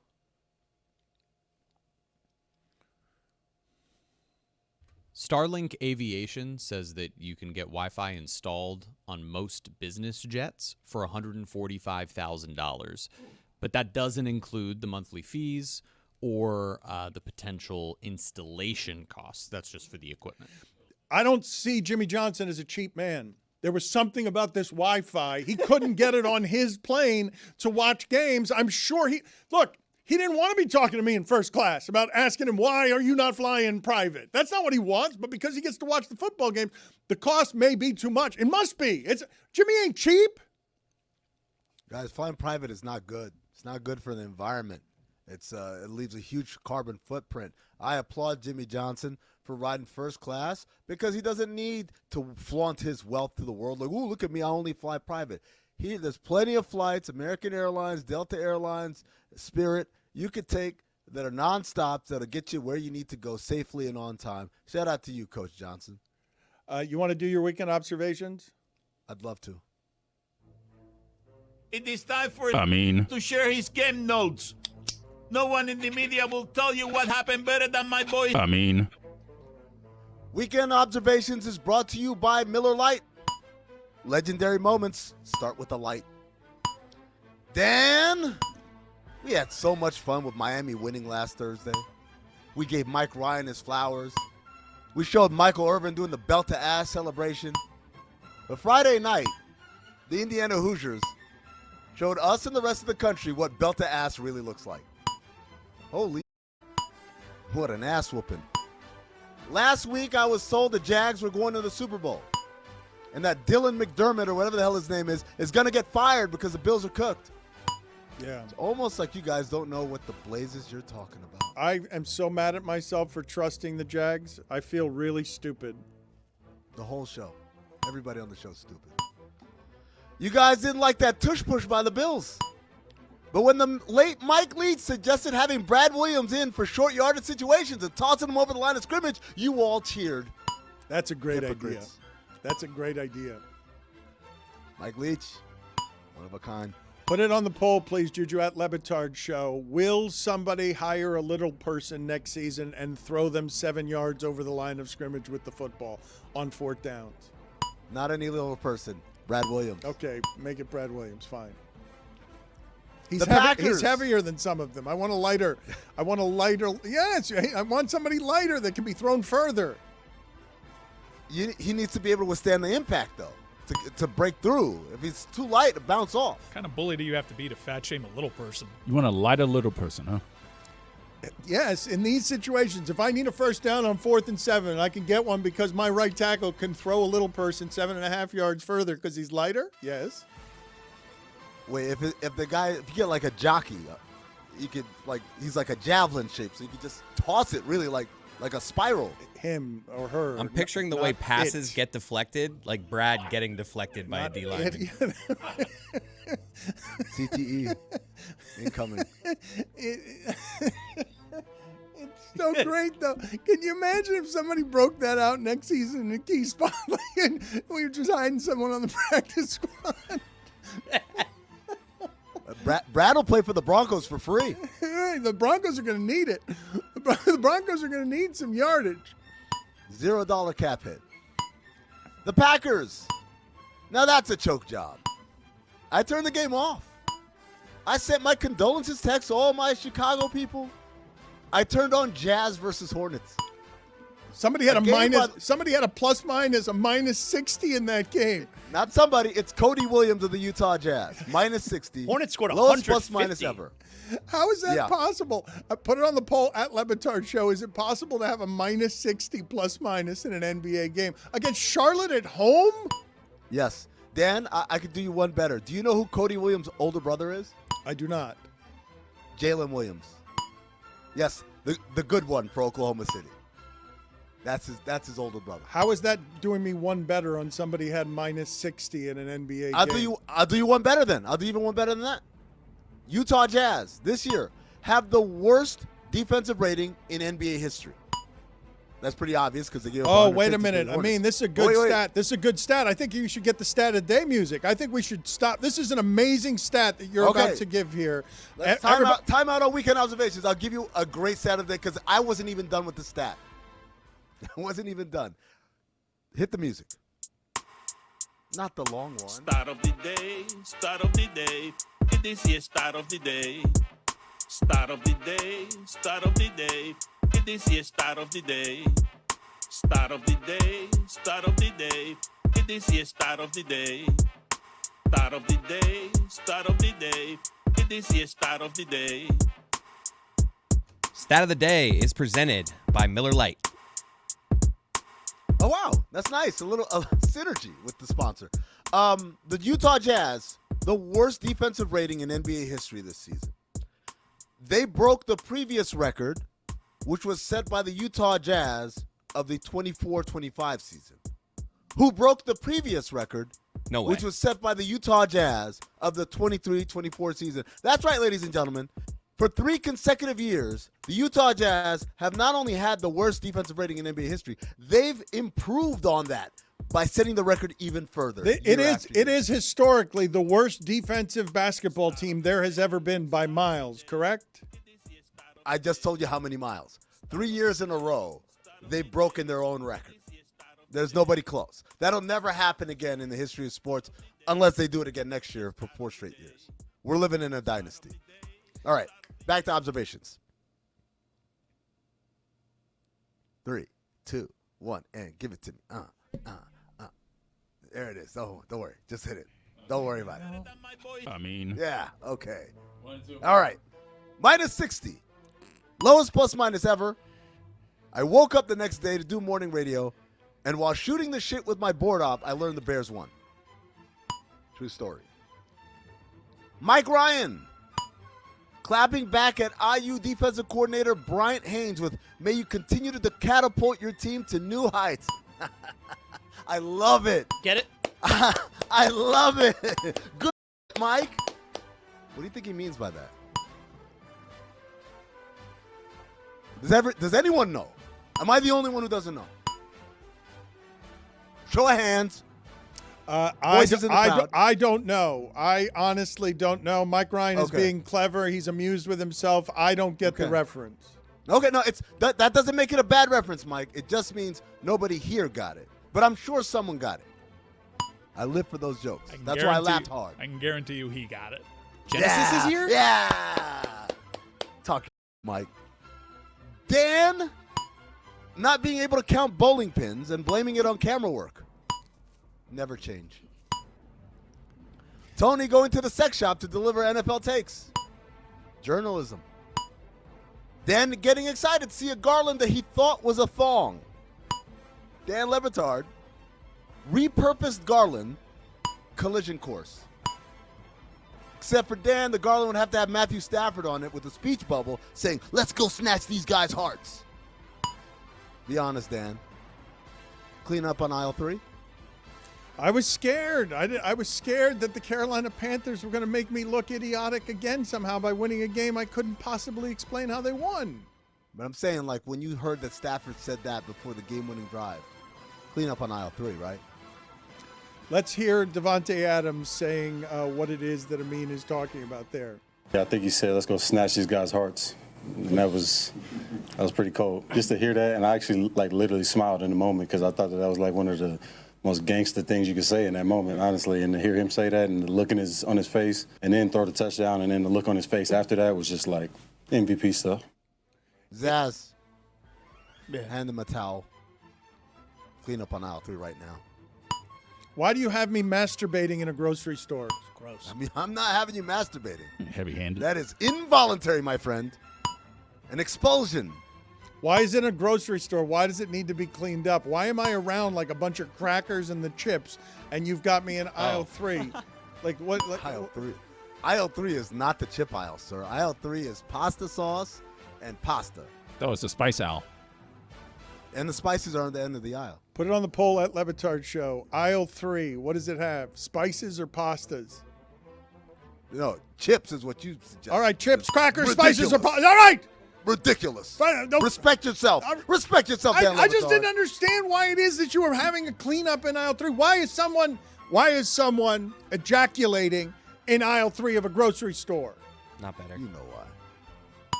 Dennis Schroeder. Suspended for 3 games for confronting and attempting to strike an opposing player. Then commenting, quote, attempting, eyes emoji, rolling laughing emoji, underneath the Shams post announcing the suspension. It's pretty cool, considering the attempt was successful. Dan, you know about that? I don't. So Dennis Schroeder and Luka Doncic got into it in a Lakers-Kings game in late December. Allegedly, Luka said something about you should have taken that contract or whatever. He made some sort of contract joke. No, he called him the B word. Well, I feel like the contract part was probably the worst part. Dennis Schroeder confronted in the hallway after the game, but he didn't attempt to strike him. He slapped him. Yeah. Misconnection. You love your why do you love your silly NBA dramas? Like why is it that you can't get enough of these beefs that are silly and not very adult? When the story was just he slapped Luka Doncic, I was like, oh, okay. But when the suspension is for an attempt to strike, and he's like, attempt? That's where I enjoyed that. Well, why did they describe it as attempt? Like, wouldn't it have made more sense for striking Luka Doncic? I don't know. Maybe it's in question whether he actually made contact, although Dennis Schroeder would attempt to kind of confirm that, yes, he did, in fact, make contact. Okay, great. Misconnection. You were the hilarious stand-up comedian who shouted me out in the middle of your set. I was the drunk who you had security toss out. Back to Oregon getting smacked. Prayers to Trista Crick, who had quite possibly the greatest live vlogging of a fan experience I've ever seen. It was hilarious to see the ups and the downs. Girls down bad. Yeah. Prayers to Ian Carmel as well. But he bounced back from that ass whooping to do tremendous work writing for Nikki Glazer, who hosted the Golden Globes. I have no idea which jokes were yours, Ian, but I laughed. It's kind of like milk, right? I have no idea which specific cow it came from. I just know it gives me the afterward. Except in Ian's case, instead of the it's laughter. I promise that was supposed to be a compliment. Speaking of the Golden Globes, they gave away an award for Best Podcast. Cinephobe wasn't nominated. Who won? I don't know, but I know that Cinephobe episode 295 was Def Jam's How to Be a Player.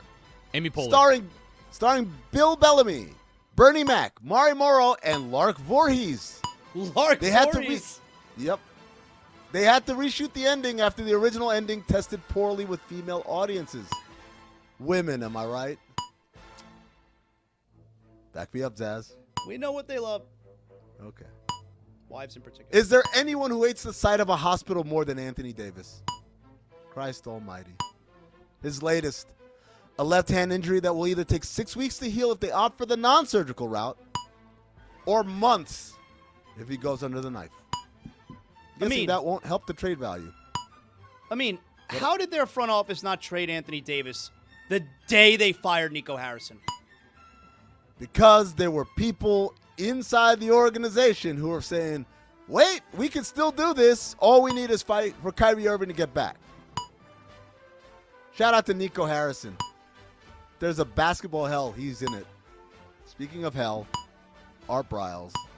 Those are the weekend observations. I mean, you're welcome to stick around if you want. We've got a hockey fight that we want to dissect in a second, but I wanted to ask the audience at Le Batard Show, Golden Globes, welcome distraction or especially ridiculous during these particular times? You have to choose one or the other. I could not find enthusiasm for the Golden Globes last night. You know, I'm not much for the award show. What are you shaking your head about, Amin? Oh, is it a welcome distraction or like these times? It's not appropriate to have this kind of programming on at these times. Now let's watch some football. Let's watch some football. That's some stuff I can get behind. Football. That's correct. Thank you for being on with us, Amin. I appreciate it. I mean, we sent Tony to a sex shop, so you can always count on Mark Ruffalo making you feel better about your choices. I saw Ruffalo quoted. I've always liked Ruffalo, but I saw him after that tracks. After I have. Am I the only one? I've liked Ruffalo, but okay, put it on the poll at Le Batard. Is Dan the only one who's liked Ruffalo? I have a Ruffalo governor. Whenever I start getting too blowhardy about politics, I'm like, just don't cross the Ruffalo threshold. I don't like him I didn't like him because of his politics, so I understand why you would make that accusation. I just liked him for being sort of a schlubby guy who made it in acting and seemed to make some pretty decent, ambitious choices. But then he started in Task. He was not the star of the vehicle, and as soon as he was left alone with it, it fell apart and was not worth watching. But one of the Spoiler alert, Jesus. One of the things that he said after that is, I don't know, I woke up a leading man, or I went to bed a leading man, and I get up in the morning, and now I'm this schlubby guy. And I'm like, Ruffalo, you think of yourself as a leading man? Like, I know he is. I know he's the Hulk, and he is, but part of your appeal is that you're not supposed to think of yourself as the leading man. You're Ruffalo. You're Ruffalo.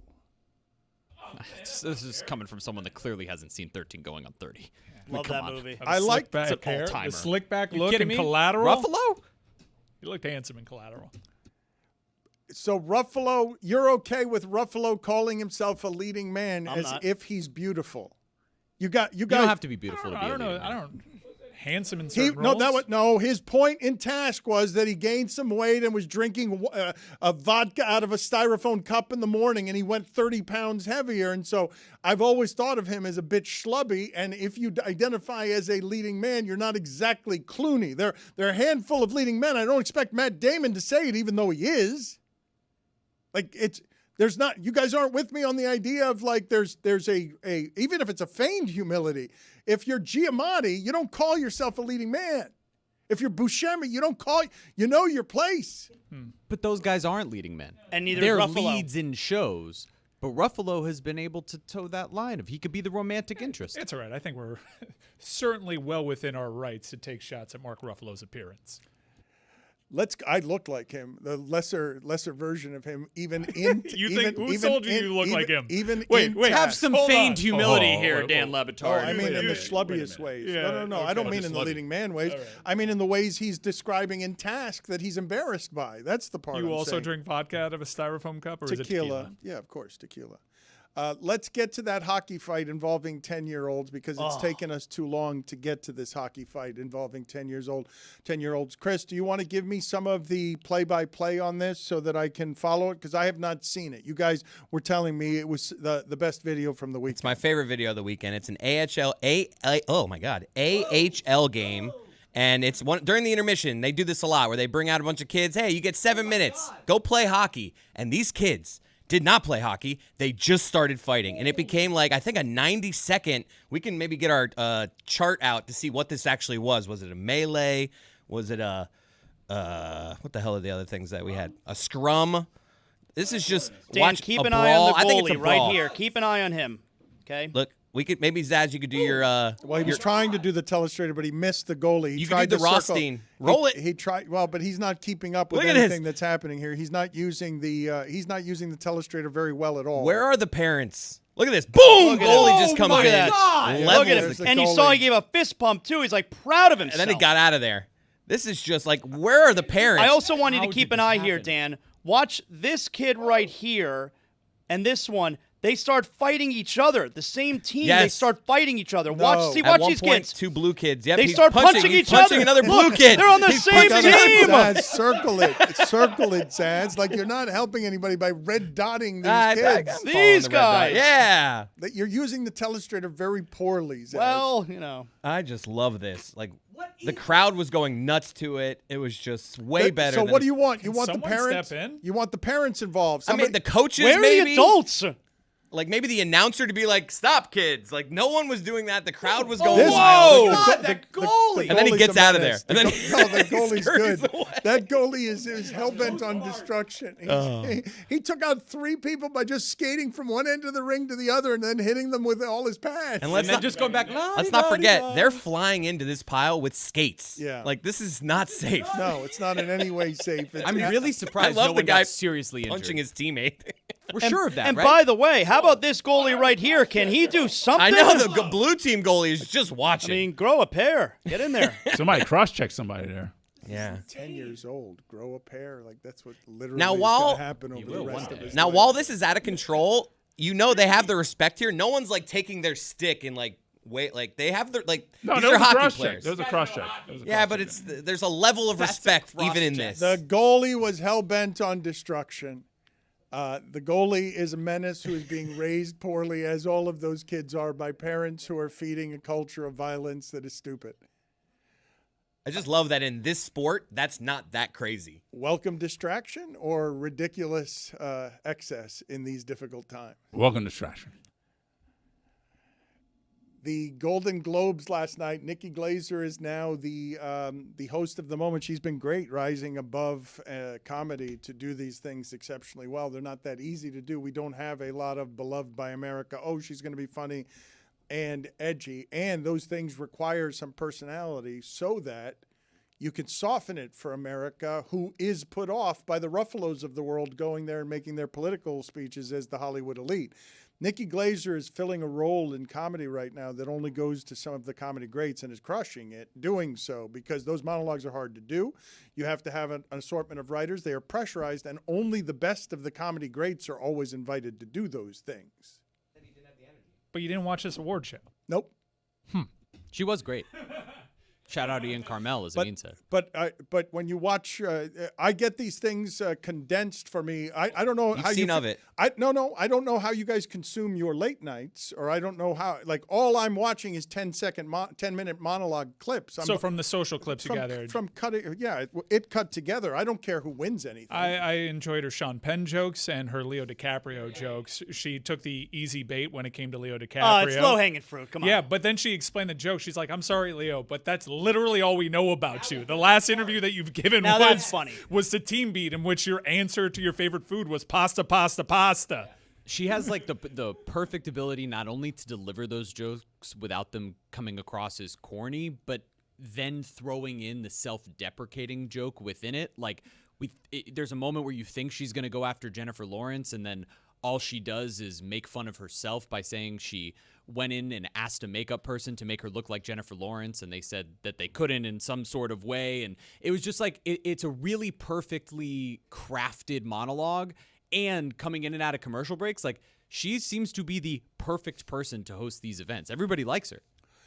These things are hard to do as we go back to College Game Day. People have gotten used to these things, right? Things don't go wrong, and so therefore people have just been spoiled by the idea that every Saturday on live television you have 3 or 4 hours of programming that all of America is watching, and they fly across the country, and they are giant productions, and they've reinvented themselves as a show with McAfee and Saban to ward off the threat of the other group that doesn't have quite the same chemistry. Like, that's become obvious over the last 2 years, has it not? That even as Fox attracts audience for a variety of reasons that doesn't have anything to do with sports, they can't televise the same thing. It's not as good. I mean, look, obviously, I work for ESPN. I haven't heard.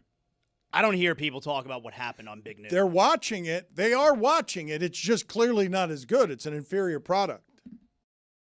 Before we get to Juju Gotti here, the polls and some more football thoughts, Mike Ryan, I'd still like an explanation for the audience. I wandered away from this.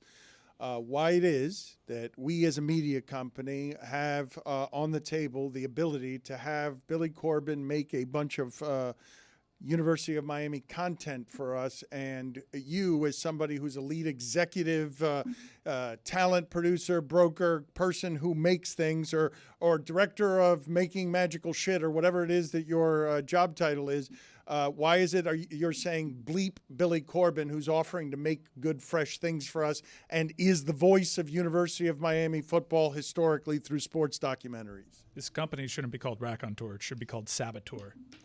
He just hasn't been on our side. Like, to every opportunity to make a joke and poke holes in what we were trying to build, he's taking them. Why does he do that? And he sounds sarcastic when he does, like, let's go Canes. Why does he do that then? I don't know. Maybe some people emotionally hedge. They don't want to get hurt by this program, so they build up walls and a fake public bravado. But he hasn't exactly been an ally, Dan. I think you could agree. I don't technically agree, because I believe that simply he puts sports in its proper perspective, and so he is bemused by some of these things. But he also knows, like Zaslow knows, when he says last week that the University of Miami winning is the biggest thing in sports for him, and when he just said earlier today that last win is the biggest that he's felt of his lifetime, Zaz's answer when asked about why he feels that way was along the lines of they're good for business. All right. Like everything hurricane related is good because people eat it up like they eat nothing else up. Right. If you want to approach this from a mental health standpoint, I'm not even disagreeing with you that maybe Billy Corbin's approach to sports and the school that he went to is I'm not going to argue that that's the wrong way, but I rock with the people that are emotional, that don't have the perspective, that have been living and dying with this program. You don't think he was emotional about it? No, I don't. It wasn't. I know the people in the foxhole, and he's not one of the people in the foxhole. Oh, but there are very few, and this is why you're getting a sports allegiance experience very few ever get. The fan always feels like he or she is a part of these great things when often they're not. In any way, your voice hasn't lent anything to the contribution. You're there, and you care, and they will take all your money. You've invested your time, money, investment, business investment. You have but Mike, you've built a media thing at Miami while talking. Look, I saw on ESPN, who was that guy representing you on ESPN that Danny, what was his nickname? D-Money? Yeah, D-Money, excuse me. On Feinbaum, he killed it. Yes, sorry for forgetting his name. D-Money is somebody that you have partnered with on talking University of Miami football and building a business, and I'm sure this week is the best week for business that you will have in the history of your business investment. Yeah, it's been a good time to hop in on Kane's content. My issue with Billy Corbin isn't so much that he was a doubter and he wasn't there on the foxhole. I know I mentioned that, but he just made fun of us a lot, and I didn't really understand it. Great, there were things to make fun of. There were people that made the decision that they weren't going to point and laugh at what was going on with Miami. They were either going to try to be part of the solution or be there for support. And when it comes to the emotion of your team finally digging itself out of that and feeling like they're a part of this, I think I've earned the right to be a little skeptical about Billy Corbin and his motivations coming around here. Roy, I don't know, and Juju, forgive me for a second. We'll get to you in a second. So I know you've been talking to Billy Corbin. I'm proud of what it is done for several years. You and him have done on Because Miami, serving as a community watchdog. What can we actually tell the people that Billy Corbin, who made the U 1 and 2, the U was the most watched 30 for 30 documentary there's been. I don't want to reveal too much, but he's willing to help us make more content this week. And Mike is saying he doesn't want it. Yeah, we are currently playing some cutting room floor stuff from his previous documentaries about the U, and hopefully on Monday we will have something that might be a U Part 3 on Monday. That's also like, can we win? Can we win? That's enough time dedicated to Billy Corbin. Remember, it might be. We're not back. We're here. Let's let's stop making documentaries. But being here would mean we don't you're have back. the ending yet. Yeah, we got to win number 6. That's another thing. Like, don't bring your energy over here when we're trying to win. Well, bleep Billy Corbin That's is more right. efficient than that. That's right. You're weird this way. You did this with the Panthers and not allowing me to put up billboards because you didn't want me to jinx the franchise for all time when it's just nonsense. Yeah, we understand. I care more. I love sports. I like my teams. That's not you like just to be caring over there more. joshing it off on the sideline. Agreed, but that's not just caring more. That's caring so seriously that you think that I can affect the result with some crappy superstition you have. You wanted them to get reverse swept, Dan. No, I didn't. Yeah. What are you talking Yes, you did. about? You wanted that We content. We don't need to relive it. I but wanted to get to Game 7. Wasn't a good look for you. Look, you What are have you your approach. talking It's been about? madly successful over 20 years, and when it comes to University of Miami, you've largely been right. But these are the consequences for approaching this school, your school, I might add, the way that you have. Yeah, that and Columbus doesn't like you. Okay, and don't agree with your so politics. this has come up. Forgive me, Juju. Just give us a second. 3 here. apologies. No, because this isn't an apology. This is a bleep you. Because I mean, yes, I have been grateful verbally and in print throughout the entirety of my life for the way that school raised me in a number of different ways, including my first introduction to black culture of any kind coming out of high school and private schools in Broward County. teaching me about race relations and being the most interesting thing I've ever written about locally in my sports lifetime because of how outraged America was during McDuffie riots and in the 80s and 90s, the things that were going on in Miami. That team represented this city in a way that was polarizing, unpopular, wonderful, and champion excellence, and they made the entirety of my career.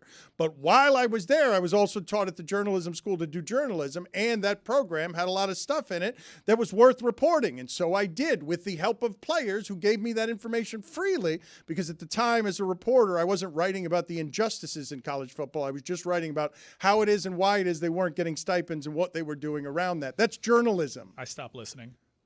Juju, I know you did, but I don't really care. I perked back up for injustice. I was like, yep. I don't really care that the fans of Miami don't think I'm a fan enough for them. All right. Well, the consequences are that's what the reality is. Okay, fine, and because I'm not, I'm not a fan. I'm a journalist. I'm not an ally. I was a Weren't journalist. you like spreading ketchup on your face? I was. Didn't you? I heard the show on Friday. This school has tapped back into my school pride and my fan. You're playing Dan's Beauchard. School Spirit was the name of our local hour. Bandwagon fan. You said you were emotional 2 weeks ago about the win. I was scared. Not And 2 you weeks fist ago. pumped when Udonis Haslam made that baseline shot. What side of the fence are you on? And I told you guys I was surprised by all of it overcoming me. And it's just because I'm a bandwagon who likes to be near the flame. You just don't like to be all in emotionally. You like to emotionally hedge. You think if you make a joke out of it, it can't hurt you as bad. That's what you're doing. That's excellent pop psychology. That's literally it. And I'm sorry to chime in finally, but Mike is exactly right, bro. I've been running these social media accounts since 2020. That means I've been seeing Billy Corbin's response to the Miami Hurricane season being over every single year. Every time it's over, he be like, "The U is back." At Mike, "The U is back." At Le Batard Show with some funny stuff. Nah, brother, you wasn't with us shooting in the gym. Matter of fact, you wasn't with Mike shooting in the gym. You're just like a hater who follow you on IG. Look at all your stories, but never push the heart. Never give you a like. Never put you 100 on nothing. Nobody want to hear that, brother. Now that we doing good, stay over there with your hating ass and let us be okay. Sorry for butting in. You know about that hating ass? Yeah, Dan. Put it on the poll at Le Batard Show. Hey, Billy Corbin, stay over there with your hating ass. Yes or no? At Le Batard Show. Are we going to respect the vote? No, I'm going to take his content. He can stay over there. I'm going to take his content, though. I mean, there's no circumstance under which I'm not taking his content. It is pretty good. I watched it the other day. It's gold. What are you kidding me? Yeah. It's also a long time ago. Yes. Well, and Miami having games that mattered like this, also a long time ago. Yeah, not helping. I mean, it's a fact. Not helping. It's a fact. He's a journalist. Stat of the day. I'm fact-based. Ain't no fake news around here. We're brave enough to send Tony into the sex shop. Ain't nobody else doing that. With the freedom God gave us. You're fat-based. That was ketchup. It was legitimately ketchup on my forehead. What is the stat of the day that you have, Juju? Do you have one better than Amin's stat of the day? Start of the day. Start of the day. This is start of the day. Start of the day. Start of the day. This is start of the day. Start of the day. Start of the day. This is start of the day. Start of the day, start of the day. This is start of the day. Stat of the day is brought to you by Miller Lite. Legendary moments start with a light. In the career of 49ers wide receiver Juwan Jennings' career, he has 2 touchdown passes.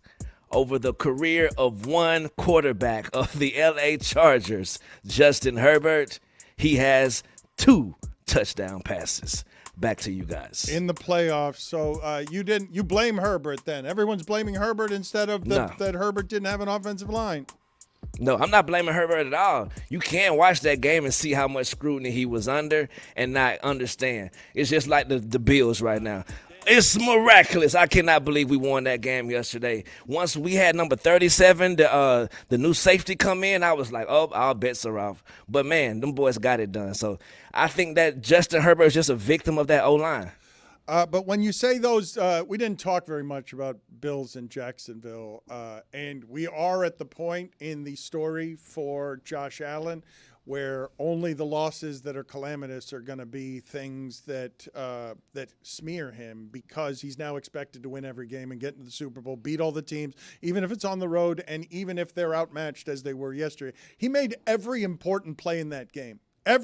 While Trevor Lawrence is slipping on 4th and 2 with some of the physical advantages that he has, and while Trevor Lawrence is immediately extinguishing hope with 59 seconds left, Josh Allen beat Jacksonville on the road by himself. Like Brandon Cooks was available to everybody four weeks ago. Anybody could have had Brandon Cooks. I don't know how many times he's going to target Shakir 12 times in a game. I can't believe Buffalo won that game not being able to run the ball, Juju. Right. That was our biggest advantage of going against the number 1 rush defense. And they pretty much factored James Cook irrelevant the entire time. It was one of those days where Superman, we need you, please. The building is falling. And Superman swoops in before the building falls down, especially with a hurt finger from the first half, a knee that was hyperextended the other way, and a foot that was already messed up on top of a concussion. So thank you for that, Juju, because we were talking about the way Justin Herbert plays and the idea that the Philadelphia Eagles ravaged physically. There were 3 times that Josh Allen left that game yesterday that I thought he was injured. Like Matthew Stafford, it was just his hand. Josh Allen already said, I'm coming into this game, my feet don't work the same. I will have to deal with that the rest of the season. Yesterday it was his head, his elbow, and what else, Juju? Yeah, like you said, during the game, Josh Hines Allen fell on his head during the first quarter. So it was like, bro, everything that that was stacked up against him yesterday, he would have been perfectly fine laying on one of those saying, man, I couldn't go no more because he landed on my foot or my knee hyperextended. He said, excuses be damned, put Buffalo on his back once again, and we're on to Denver. You don't think that Josh Allen tush push for 10 yards is real football, do you? I mean, I feel like once you out there, you got to do what you got to do. I feel like that was a heroicism. That's what that was. I also think that on the other side of that ball, though, that we didn't get a lot of media attention, Parker Washington was concussed. I mean, I have eyes. I listened to Dr. What's his name, Nowinski, Chris? Yes. Bro, I saw Parker Washington come over the middle, take a couple steps, not know what his hands were, and fall on the ground. And they let that brother come back in the game in the third quarter. I don't know what we're doing no more. The last play of the game, bad Trevor Lawrence throw, the safety bit, that was open for Parker Washington for the game to be won by Trevor Lawrence with one throw, and instead he throws an interception. What do we have on the top 5 people that Justin Herbert reminded you of last night? Do you have any OLI, or do you have just the top 5? Just the top 5, man. It's one of those mornings where y'all pretty much got to every topic I had on my sheet, so we're going with the B cuts, baby. Number 5, who Justin Herbert reminded me of last night, Martin Lawrence versus Tommy Hearns in a boxing match.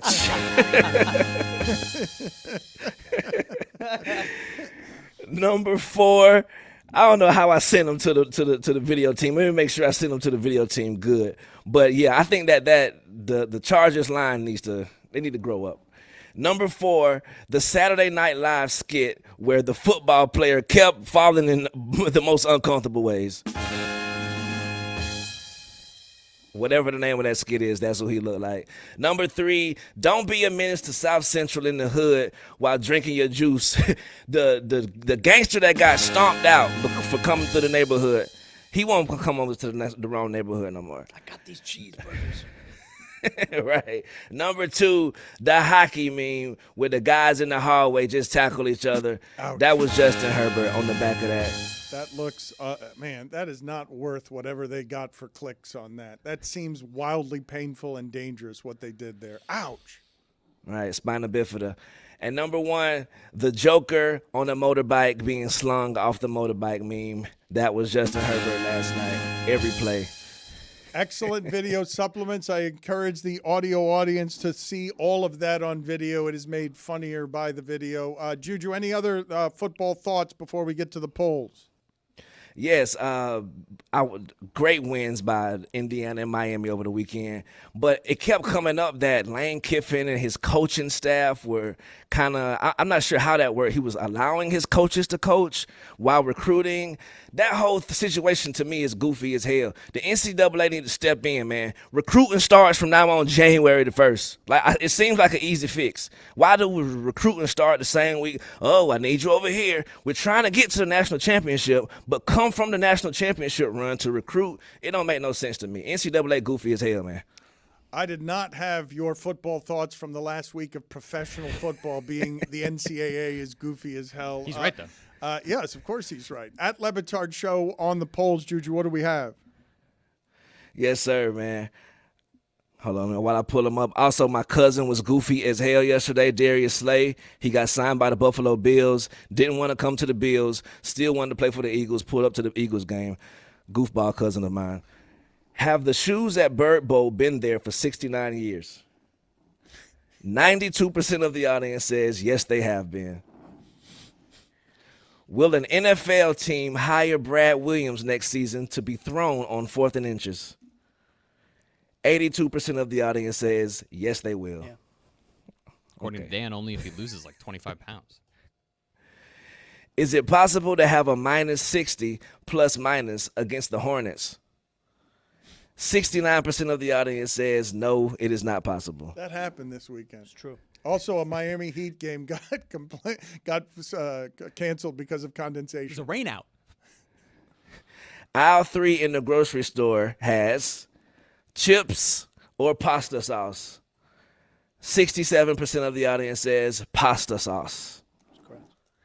And last poll, the Golden Globes. Welcome distraction or troubling for these times? Also, I think I watched the wrong Adolescence. Not troubling for these times. I was also confused. Especially ridiculous for these times, not troubling for these times. But yeah, on the Instagram polls, you only get a certain amount of characters. So as eloquent as you want these polls to be, you only get 20 characters, big bros, or something like that. But 59% of the audience says it's troubling for these times. That's too bad. Juju, good seeing you. Thank you, sir. Check out Alley Oop. He does it with Trista. She's hurting. Trista's hurting. That Oregon result really made her look bad, feel bad. Zazzle, you seem to enjoy her pain a little bit. No, I don't, but I checked in with her that night. I was like, hey, you doing all right? She just writes, not even a little. Yeah, Alley Oop is the name of the podcast, and on YouTube. It's a lot of fun, and it's different. Thank you, Juju. Yes, sir. DLSHoops.com, baby. Substackers.